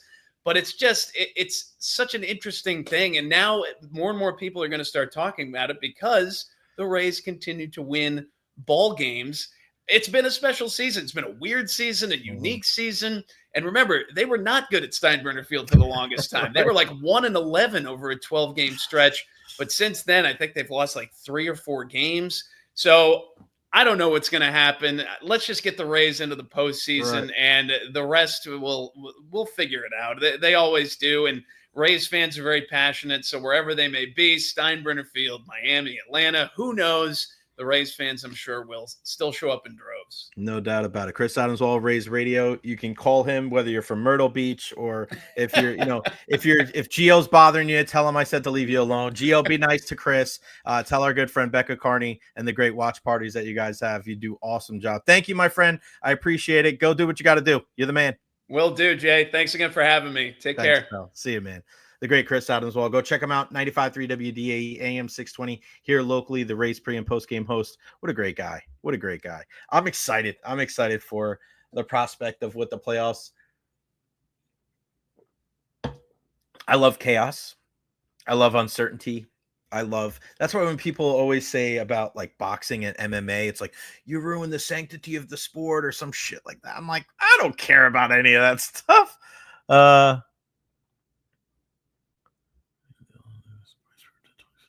price for Kevin Weeks just put something on. It said Lightning on there, but it was just using the Lightning as an example. I thought it was some breaking lightning news. I was ready, but no, we're not. But I love craziness. I love chaos. I love freak fights. Look at you guys, man. I can't. You're doing it. Sean Thomason donating $4.99 via the super chat. Thank you, Sean. I appreciate it. You're always tuned in and locked in. And how about our guy Richie P? $20. What's up, Jay? I'm gonna have to convince my wife to go out to a Rays game soon. She's currently on stew strike, and she's not doing the Mogadishu type. By the way, any news on a Michael Kelly? Yo, bro, Chan, I think he's got you for comment of the day, bro. Mogadishu type heat, bro. It is. I tell you guys, I almost fainted on Tuesday. Now I have like this inflammation that I've dealt with, different kinds of gout. So I had this medicine that I took, and I went out to the baseball field on Tuesday for practice, and I almost fainted. Like I couldn't catch my breath. I had to go upstairs into the AC. I had a fan on me, bro. It was rough. I'm like, bro, I just turned 40. Come on, I can't be having this. And everybody's like, Coach, are you okay? I hate that. Are you okay? I hate that question. Because I was clearly not okay. I get it. Everybody's just trying to be nice, but I'm just like trying to catch my breath. It was hot. It was hotter than a cow's ass out there. That's what I like to say. Unbelievable. No word yet, my friend, when it comes to a replacement for Michael Kelly. I actually watched the video yesterday from Michael Kelly at the Naval Academy and looked at the picture with him and his family. I said it from day one. This was not something that USF people should be looking at and saying, oh my God, we're just another stepping stone. Bro, this was a dream job. Like the look on their face, this wasn't like, oh my gosh, we're at a new place. This was like, we're home. You can't fault somebody for going home. You can't. Like his dad was a Navy guy. There's a sense of pride there. He loved it here. He did. And Michael Kelly texted me a couple of days after I texted him after the news came out, because I'm sure he had hundreds of thousands of texts. But the fact that he took time out of his day to text me back and say, thank you for reaching out. Thank you always for the support. Because Michael Kelly would come up to me and say, thank you so much for all that you do, for covering the university, for caring about the green and gold. Not everybody does that, guys. I'm telling you, not everybody does. And Richie, thank you so much again, buddy. And for everybody with the super chats today, we've had 4 of them. My God, unbelievable. Chan Leonard, Lady Evil, Sean Thomason, and Richie P. I can't do this if I don't get contributions from people, and for you guys to be able to help out. It's eternally, I'm so grateful and humbling.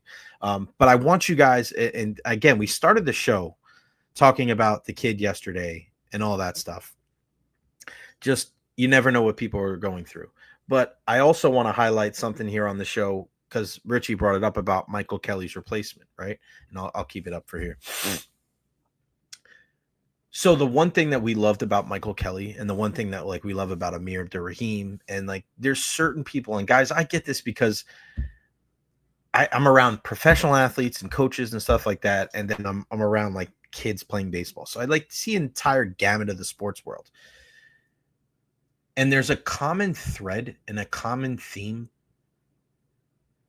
with successful people, and it's how they treat others, and the ability for them to be thoughtful and for them to notice effort and the efforts that you put in. And the fact that Michael Kelly would say, I appreciate you covering this team, knowing that it was after I left DAE, knowing a lot of times I was doing things on my own. He was that guy. It's always very, Joe Urso's like that too. Joe Urso, hey, I noticed this or I noticed that. Titus O'Neill's that kind of guy. There's just certain people out there that are always asking, how are you? How's your family? There's just people. And when you have people like that in your life, and I really want you guys to seek people like that. And those are the kind of people that you want to surround yourself with. And it could be anybody, right? It could be literally anybody. It could be your barber. It could be your local pizzeria that you go to. Just be aware. Be aware of the people in your life that are like that are thoughtful, that are always thinking about other people, that are praising other people. Because think about it. If you're talking to somebody and they're talking shit about somebody else, you're looking at them, you're like, that that's what they're saying about them. What are they saying about me? Right? Understand that it's important to keep people like that in your life. You know who's like that too? Leo Fernandez, our guy from the Tampa Bay Rowdies. He's been banged up, a little bit of a groin injury, but they win last night with a big win, a midweek win. The Rowdies are turning it around. They are turning it around. Shout out to interim coach Steve Coleman and the crew. I love that. Support local, bro. I've got cream cheese and guava running through my veins. Got that right, buddy. Go to Mr. Empanada, my people. I love Mr. Empanada. The new one just opened up there on Fowler. My buddy Trip Russo and the Perez family. Go to Mr. Empanada today. I feel like I'm gonna have to go to Mr. Empanada because I was thinking about it yesterday, and I had to go to Ian's, and I was like running behind a little bit. I was like, man, I really could go for an empanada right now. So I'm probably gonna go to Mr. Empanada at some point today. The next time you go to Mr. Empanada, tell them that you heard it right here on the J Recher podcast. Yeah, because they are definitely friends and friends that have turned into family, no doubt about it. All right, so we were having this conversation before, and our guy Adam Slivon is going to make his debut. Sly is making his debut here on the program at 1:30. But the big news today with the Buccaneers, extensions for Jason Licht, an extension for Todd Bowles. But I put out a poll at about, 10 o'clock today, 11 o'clock today? 10 o'clock, I think it was, this morning, about how people feel about these extensions. And it's kind of crazy that people are not thrilled. I feel bad. Oh man, I just looked at my Twitter and there's a picture of Lynden with Charles Barkley that I wanted to ask her about. That's the picture I posted. I never asked her about it. God dang it. That sucks. Okay, so let's look at the poll again. I posted at 9:58. It's almost 300 votes. I'm going to retweet this now. Hold on, folks. These guys are just Chip is just he's just a weird dude. Your poll has been hijacked by Duval. Who cares? I'm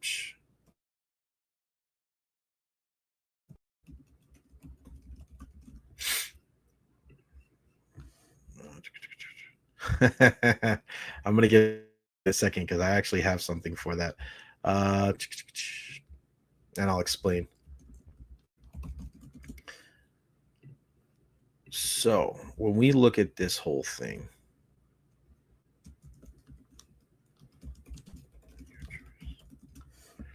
so we look at it right now. We look at this poll. It's got 79.1% for the anti. And Chan, another $5. Feel like your wall is missing some crucial skate part of Tampa swag. Extensions aren't just for your side piece anymore. You're right. And you know what's funny is that this right here is a gift from my best friend in New York. This was actually a gift for me to be the best man at his wedding. And he actually had a guy down here that did it. And it says Bridger and Peters on it. Those are the two streets that we grew up on. He's also got like a USF bull at the top. He's got some of the Bucs, the Rays, the Lightning. Like, it was pretty damn cool. Awesome stuff. But I actually have the other skate deck from the Rays, and I have it in my room. I'm gonna put it up there tomorrow, Chan, because you brought that up. Thank you. All right, real quick, let's look at this because Adam's going to be joining us here in a second. Here's the poll. 292 votes. Light like, Bowles dislike. 56.5% is number one. Light love, Bowles dislike is 22.6. Then you have light love, Bowles love at 12.3, and light love, Bowles like 8.6. So 20.9%.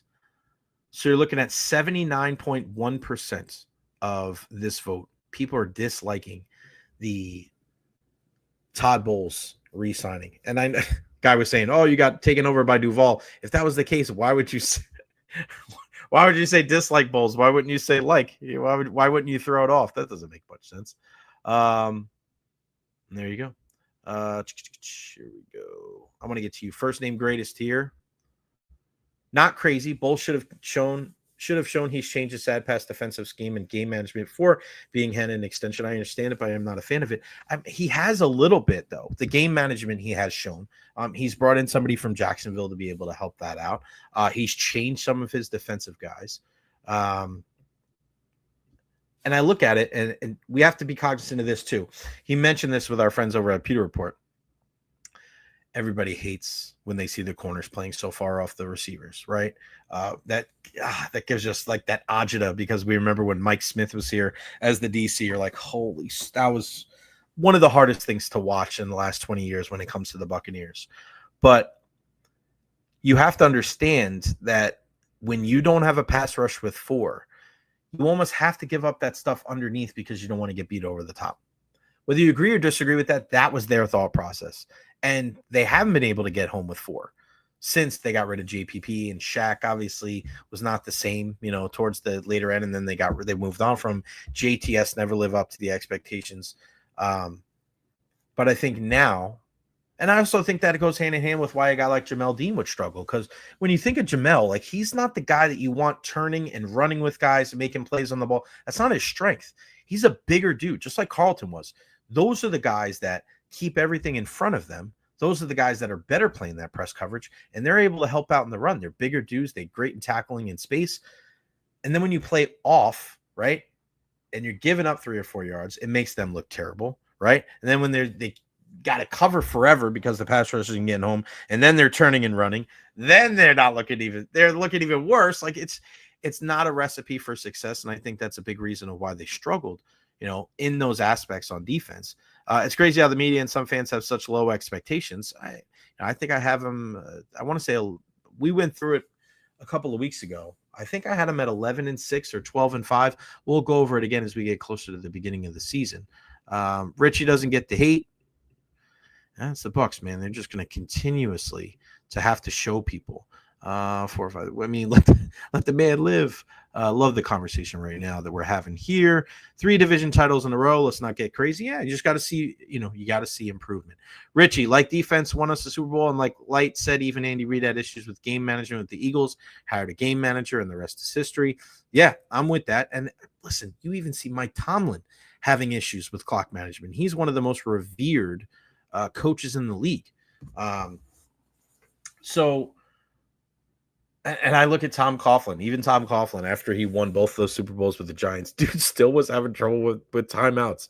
And as a guy that grew up watching the Giants, I'd sit there and I'd watch Tom Coughlin and Eli Manning, 2-time Super Bowl champions, guys that beat Tom Brady twice in the Super Bowl, and they didn't even know how to manage the clock and didn't understand what the hell was going on with timeouts. And I'm like, am I getting punked? Is this the Truman Show? Like, what the hell is going on? How could you two guys screw this up so bad time and time again? Like, it's crazy how bad it is. So trust me, it's not exclusive to Todd Bowles. And again, good on him making changes on the defensive staff, right? Bringing in a guy that's going to help him with the game clock management. I think that shows that he's a guy that's not stuck in his ways. He's not just going to sit here and say, it's my way or the highway. Get out of here if you don't believe in what I believe. Like, you got to give him some credit for that, because older coaches do not do that. And when they don't do that, they get fired. Look at Bill Belichick. You get fired, but you know what I'm saying? Like, guys go, well, this has worked for me in the past. I'm never going to change my ways. That's part of the reason why Andy Reid is so good. Andy Reid on Wednesdays, what he does is he lets the offense come in and go, all right, anybody got an idea for a new play? And they come in and try some crazy shit on a Wednesday. Like, that's what you have to do as you get older as a coach. You have to learn to adapt. It's adapt or die. That's what you have to do in any aspect of life. But he's moved on. He's gotten better, and I think he deserves that extension, and we'll see what happens with the next couple of years.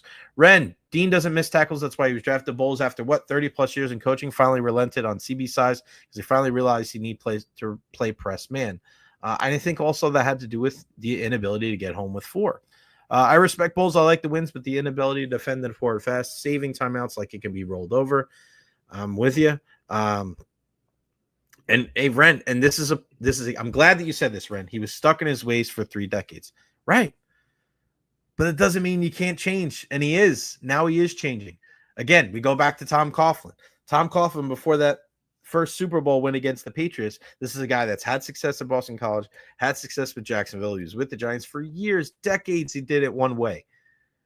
And he's chasing after Micah Strahan on the sidelines.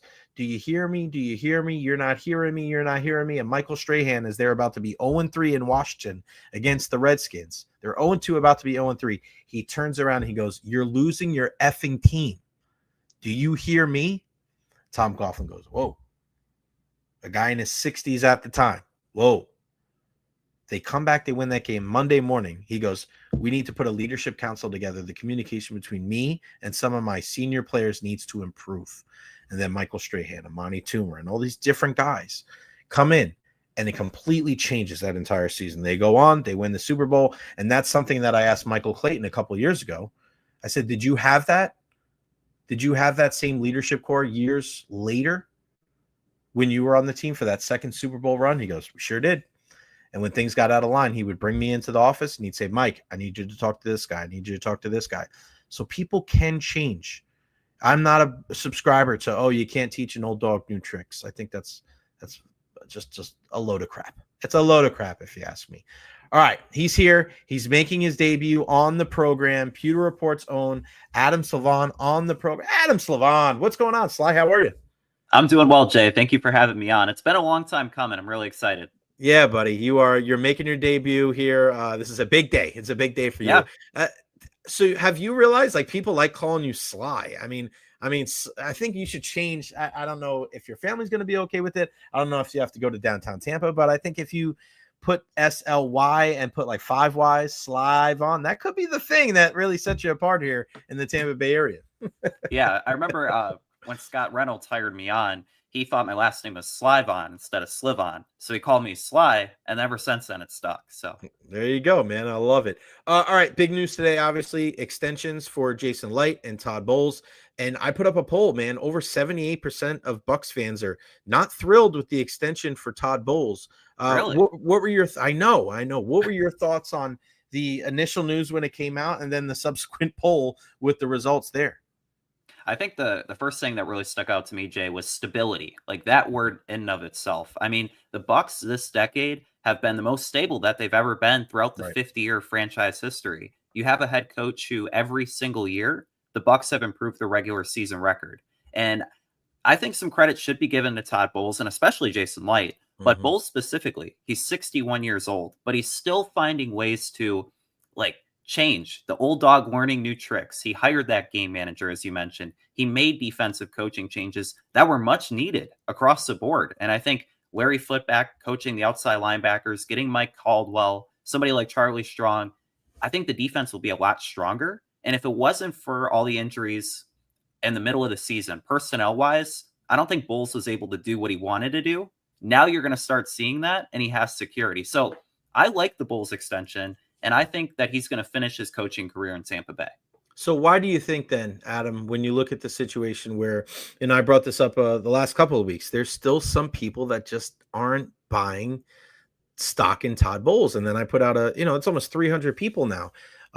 It'd be one thing if there was 40 people and it's like, oh, you got a bad batch. That's almost 300 people on Twitter saying that they do not like or do not love the Todd Bowles extension. Why do you think that is? I think that's because, like, the first couple of years of his coaching tenure, you saw kind of a stubborn guy, like, stuck in his ways. In 2022, he wasn't changing the recipe that worked for him for so long. You saw the defense from 2020 and 2021 regress. And, like, you saw him keeping his timeouts, standing on the sidelines all crossed. Like, fans, I think the first couple of years didn't really see Todd Bowles' personality. And now you're seeing it this offseason. He called out some players at the NFL Combine, like Zion McCollum. He said he kind of takes some plays off, and you're seeing him be more confident. And I think more fans should get on board with Todd Bowles than in recent seasons because, in 2022 and 2023, you had reasons where you could be frustrated with him. His use of personnel where he didn't bench Devin White until like week 14. But last year, he was held back by the defense being injured, players not performing up to par. Now there's no excuse in my mind because Jason Licht, he hit on another draft class, in my opinion, got great value and raised the floor of the team. Now it's up to Todd Bowles to really cook with that recipe. Yeah, no doubt about it. And I think I love what you said there. There's no excuses for Todd Bowles this year because now you have Hassan Reddick. You're getting a lot of draft picks on that defensive side. you move on from JTS, and you bring back some of the guys. You got to think another year older for Kalijah Cansey could do him a lot of good. A guy like Chris Braswell, another year for him could do a lot of good.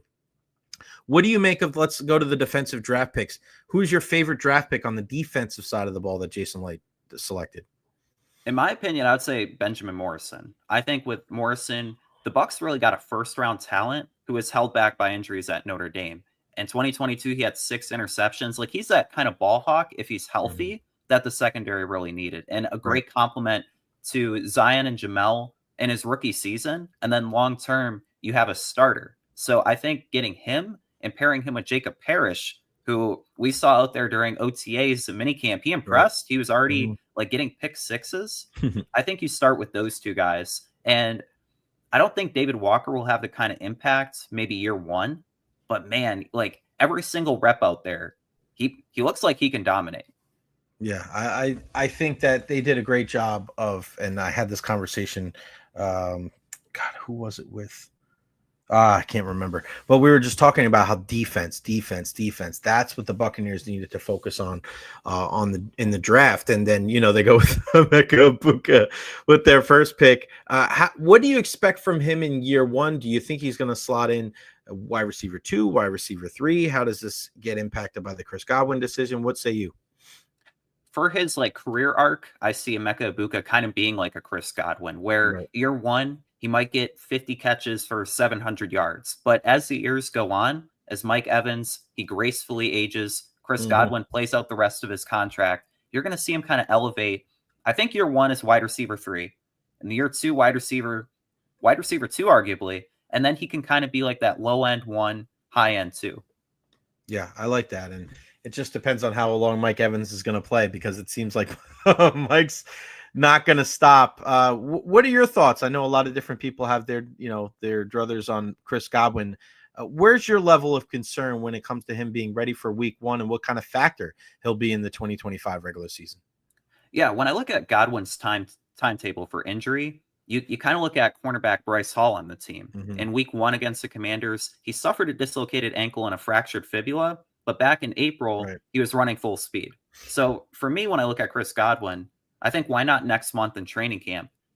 Him out there, maybe not practicing fully, because you kind of want to give snaps to younger guys like Emeka and Jalen. But I can see him participating and being ready in week 1. But the great thing is for Chris Godwin, now that they drafted Emeka Egbuka, there is no rush, because it's either going to be Egbuka or Jalen as wide receiver 2, and then wide receiver 3. And you kind of wait for Chris Godwin to give you that boost if he waits a couple weeks to return. What are your thoughts on the tight end position? We just mentioned earlier on the program that Cade Otton's out there with the TEU guys, which is really cool. I can never see a bad reason to go out there and, learning from Travis Kelce and learning from George Kittle and Greg Olsen, just that camaraderie with guys at that position. But what are your thoughts on him, short-term, long-term, and your thoughts on Payne Durham and Devin Culp? Because I've been very vocal. I think Devin Culp is a stallion. I think he's an incredible mismatch. We saw it a little bit last year. I love him in the open field. He's got good hands. I just think it comes down to his blocking, but I feel like his ceiling may be the highest out of everybody's, with a guy like Cade Otton, being probably the most well-rounded. But Payne Durham, for a guy that a lot of people said couldn't block, I mean, last year I think he had the best block. I think it was against the Panthers, and cracked back, boom, smacked the defensive tackle right in the face. I think it might have been Derek Brown, if I'm not mistaken. But just all right. Well, all of our tight ends look like they blocked pretty well last year. So what is your thoughts on that spot? I think when you look at Cade Otton, like the first thing I think of is like Todd Bowles. He likes to say Anthony Nelson's a steady Eddie. I think Cade Otton's a steady Eddie in what he does at the tight end position, because I think he's a jack of all trades. He doesn't do anything exceptionally well, but he does everything good enough. Like you mentioned, the run blocking. Otton was like the 17th tight end in run blocking last year, kind of that middle of the pack. So I think he ranks probably in the top half of the league, but I don't know how high his ceiling is. I think you can be fine with him as a solid starter. But you mentioned Payne Durham and Devin Culp. I think they add some juice really behind Otton, because Otton the past couple of years, Jay, he's played 90% of snaps. He's been that Iron Man. What I want to see this season is maybe Otton takes a little step back, plays 70, 80% of the snaps. Give Payne some run in the red zone. When you need to have a short route, why not let Devin Culp run it? He has 4.47 speed, and he kind of flashed that at the end of the year, averaging almost 18 yards a catch. So Culp, he definitely does have the highest ceiling. Really excited to see him because at Washington, he didn't really get a chance to shine because they had 3 really good wide receivers. So get Culp out there a little bit, but keep Otten as the main guy and maybe extend him. Yeah, I mean, you think about it. Yeah, Jalen McMillan, Jay Polk, and Roman Tunze. Where the hell are you going to get any balls thrown your way, right? That's crazy. What about the running back position? I want to ask you about that because I am a firm believer that we should not be trying to throw Rachaad White.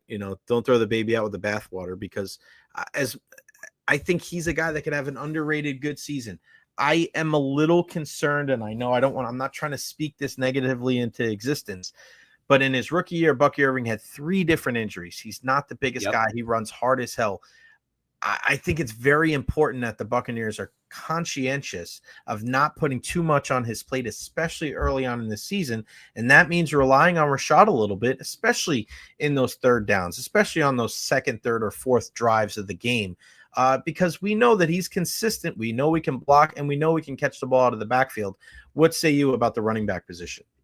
Yeah, when you look at Irving, last year he had 207 carries. And I think for the Bucs, and to really maximize Irving's efficiency, you want to keep him at that workload or even a little bit less, because for as much as Irving and White see the field, there's another guy in the mix there, Sean Tucker, who he had 6 yards a carry last year. You saw the game against the Saints early on when he bulldozed them in the fourth quarter. And I think he has a lot of value. Kind of talking about the tight end position, the running backs all do different things really well. And I think that's where Josh Grizzard can get in his bag a little bit, because you have White, who's one of the best third down running backs, best receiving backs. You can let Irving get his shine, get 10, 15 carries a game, but there's no reason White can't, and maybe Tucker. If there's any concern for, on the offensive side of the ball, it's the change from Liam Cohen to Josh Grizzard. And, it's so funny. You're, 4 different offensive coordinators, and just being in the press conferences from Byron Leftwich, I'm glad that I don't have to experience that anymore. No logic. So freaking hard-headed. Nobody was trying to attack the guy, and he was just so defensive. And then, Dave Canales, an optimist bully, as Baker Mayfield calls him, but even in week 18, he's like, I still don't really know the identity of our offense. And I'm like, the playoffs are next week, dude. So he was a great guy, but just, I always thought he was going to be a better head coach than an offensive coordinator. And then Liam Cohen comes in and does the magical job that he does, not just, performing at a high level, but also running the football and the importance of that. Josh Grizzard, what can silence some of the doubts and quelch some of the fears that Buccaneers fans have from a relatively unknown, a guy that's in his mid-30s, with the hopes of, hey, this offense is going to be just as good, if not better, than last year? Yeah, with Grizzard, like you look at Dave Canales, he was a first-time play caller coming in. What really helps Grizzard, and I think should lessen fans' concerns, is the fact that he spent time in Miami under different head coaches, Adam Gase, Mike McDaniel, and he spent last year under Liam Cohen. So he's kind of seen and gotten a taste of different offensive systems. He's a Yale graduate, so he's smart. He's going to try to innovate. He doesn't have to do too much, and that's the thing, Jay. They can keep most of this offensive system the same, but then add new wrinkles in. He mentioned watching college tape of Tej Johnson and Emeka Egbuka, taking a couple plays from Ohio State and Oregon and then adding it to his playbook. So I think you're going to see most of the continuity from last year. And you have enough talent where you're still going to average maybe 25 to 27 points a game. You don't need to reach the heights that they did last season if the defense steps up too. So for Grizzard, I don't think there's a lot of concern there. I still think he's going to be a good play caller. And I think as the year goes on, you're going to see them getting better and better, and kind of in 2023 with Canales, get into that groove late in the season. Is there a player on this team that should be worried about making the 53-man roster? Trey Palmer. Yeah, that would be my guy. I think, right? And such a stacked wide receiver room. You saw it. He had a really good rookie season, but he didn't really elevate. And last year, I don't know if it was because of Liam Cohen's offense didn't really have that vertical element. It relied on a lot of efficient throws from Baker Mayfield, but he's the odd man out. And honestly, I could see him getting traded before training camp. Yeah, I wouldn't be surprised with that at all. What do you make of the undrafted free agents? Obviously, everybody wants to see Dez and Shiloh make the team. Dez has to obviously drop some pounds, and Shiloh, he's in. For him, I think he's in a good spot. He's in a position where I think there is maybe a possibility he can make the team. It's not like he's a wide receiver, right? Where they got 5 or 6 good candidates above him. What do you think the chances are that both those guys make the 53-man roster? For Desmond Watson, the big thing for him is going to be conditioning. So right now, it's still kind of undetermined where his weight is. But I think to be the most effective, to even see the field, he'll need to get down between like 380 and 400. And I don't know if there's enough value for him just to be on the roster because of the tush push or because of run defense, because you already have 2 really good defensive tackles. And then you have Logan Hall. So I don't really see Desmond Watson making the 53, but I think he makes the practice squad. And for Shiloh, he has to beat out Kayvon Merriweather to be that last safety. Yeah. But honestly, I'm more excited about JJ Roberts maybe making this team because his skill set, Jay, is in the nickel. He has 4.39 speed. He had 94 tackles for the Thundering Herd last year. I think he adds a lot and just being a spark and really contributing on special teams, because you look at it and the wide receiver room, there isn't really any special teams contributors outside of Tej Johnson. You need those defensive backs to make the 53-man roster. They need to add value there. And I think that's where Roberts kind of beats out Sanders and some of the other guys. So what can Shiloh do then? Is there any, because I know a lot of you guys at Pewter Report, you guys love the JJ Roberts thing. And of course I've watched him more intently since you guys have mentioned him, a couple weeks ago. So what can Shiloh do then? What can he do to make this roster? And it's easy to say, like, all right, if guys get hurt and then he gets elevated, I understand that. But what can he improve on? Where can he kind of make up some of that gap? I think where he makes his mark, and if he wants to make this team, it's going to stem from playmaking.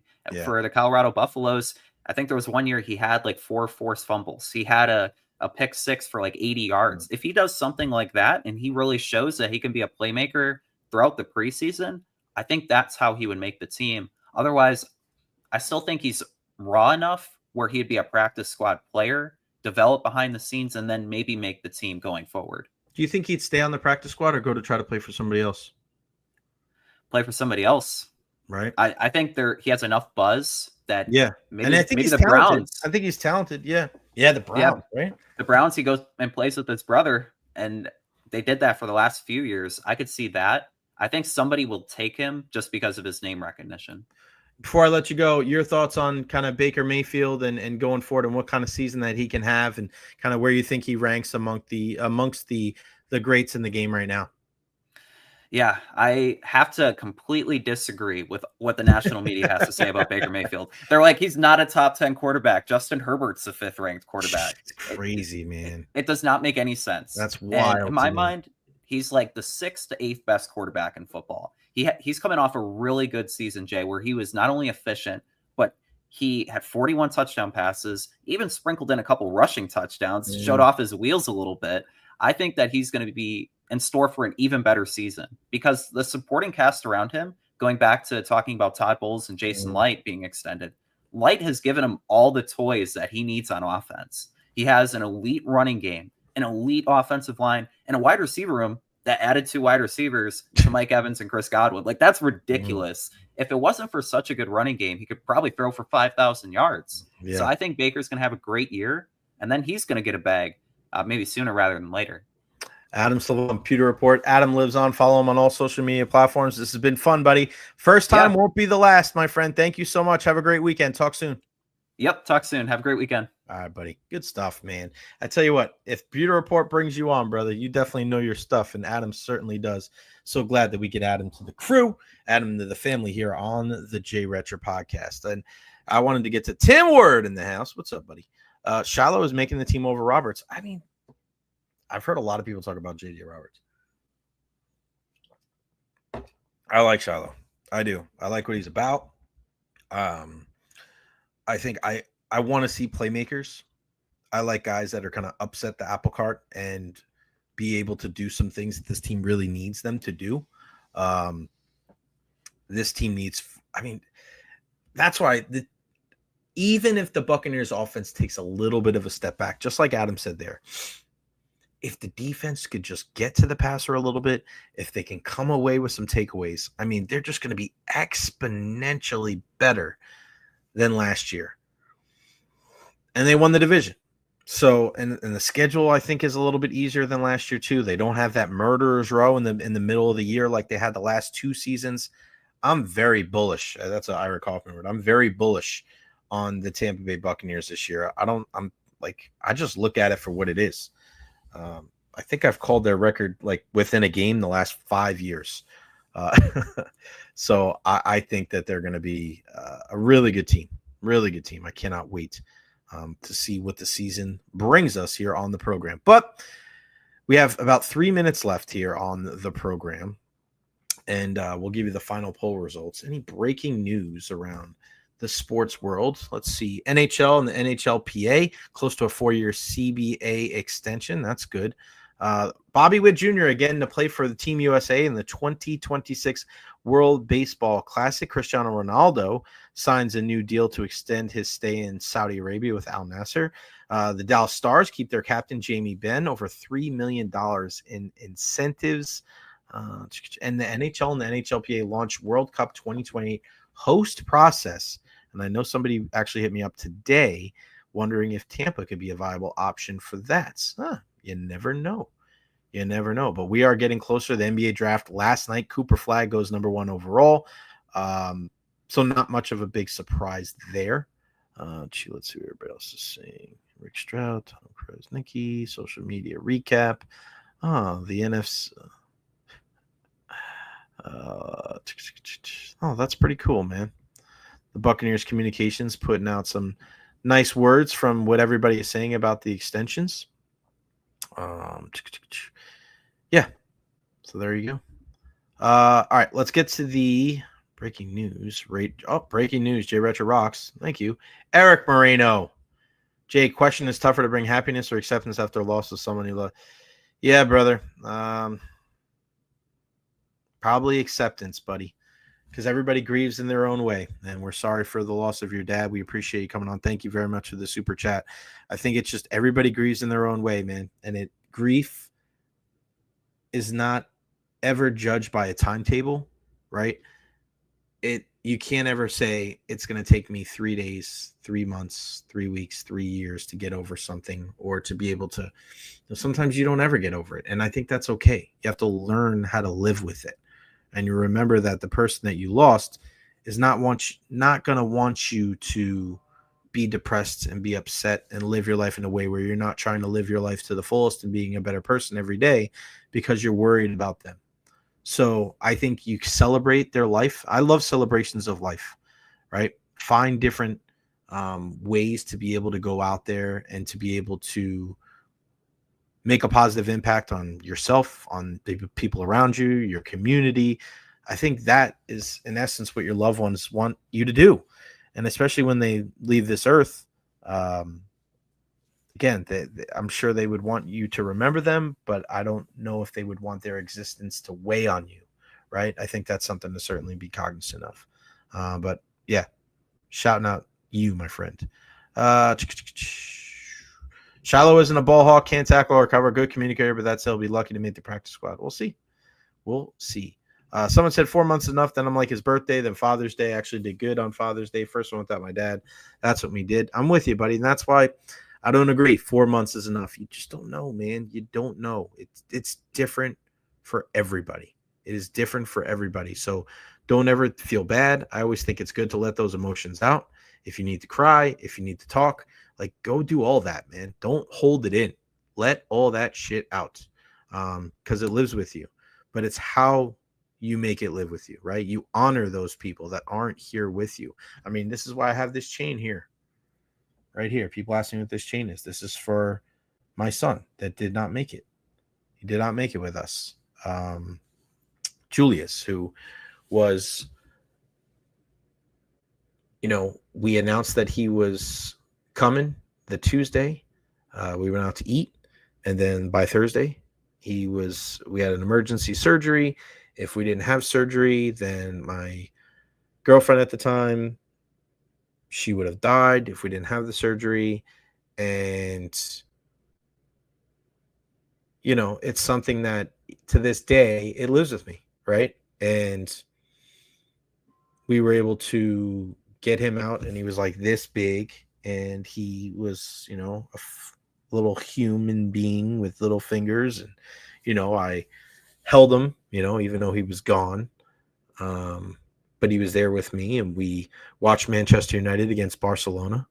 I had him watch Steven Stamkos highlights. And we were able to take his handprint and put it here on here. And then the other little stone on here is what would have been his birthstone. It's tough, man. It's tough. It's never easy, but it's something that you live with. And it's something that you just try to live your life to honor them. And that's what I do every single day. Try to do good things and try to promote good vibes and not be one of those hot take bullshit artists. Because if he was here, he'd be 2 years old right now, and I would want him to be proud of what his dad was, talking about and how he operated and how he went about his life. Jeff Taylor, love the show. Jay Wimmel, Buccaneer champion, keep killing it. Eric, stay strong. We love you, buddy. Thank you, Jeff. You recall you talking about this on air. You're right, because I took off of work for 2 weeks after that happened, and the first day I came back was a Monday, and Zach wasn't there, and I was on air by myself. For 20 minutes, and the response that I got from the Tampa Bay area was incredible. Not one person was like, what the fuck is this? Why aren't we talking about sports? Like, the support was insane. And that's, why talk radio will always have a soft spot in my heart, because when you look at it, you have the ability to kind of relate and to be able to communicate with the people in our area. And that's something that I am just forever grateful for. All right, let's get to the poll results, because I got to go. I got practice coming up in a little bit. All right, the final results of this poll is as follows. What are your thoughts on the Bucs giving contract extensions to GM Jason Licht and Todd Bowles? Light like Bowles dislike 55.9%. That's number one. Light love Bowles dislike 23.2%. So that is a total of 79.1%. Wow. 12.7% Light love Bowles love. Light love Bowles like. It's 8.3%. So just over 20% people are okay with this deal when it comes to extending Todd Bowles, but it seems like the majority of Bucs Nation not too thrilled. All right, that's going to wrap it up for me today on the program. What a show today with Adam Slivon from Pewter Report, Chris Adams-Wall from Raise Radio, and then, of course, Lynden Blake from Outkick. Go follow them all on social media. Of course, give my guy a shout. Honest Hammer Custom Builders, LLC, 813-244-0956. Just scan that QR code, and it will take you right to the website. Just a really, really good dude. And whether it's a residential job, a commercial job, or you just want to have a conversation of, hey, point me in the right direction, give him a call, 813-244-0956. Again, we mentioned how important the super chats are, right? And shout out to everybody. Biggest super chat day so far. Chan Leonard, Lady Evil, Sean Thompson, Richie P, Chan Leonard again, Eric Moreno, Jeff Taylor. Like, you guys doing this is the way that we keep this show going. This is the way that we keep this show rolling and being the only live show at noon every single day, is by doing that, and also by our sponsors like Honest Hammer. So you guys telling people that that need renovations, that need some construction work done, right?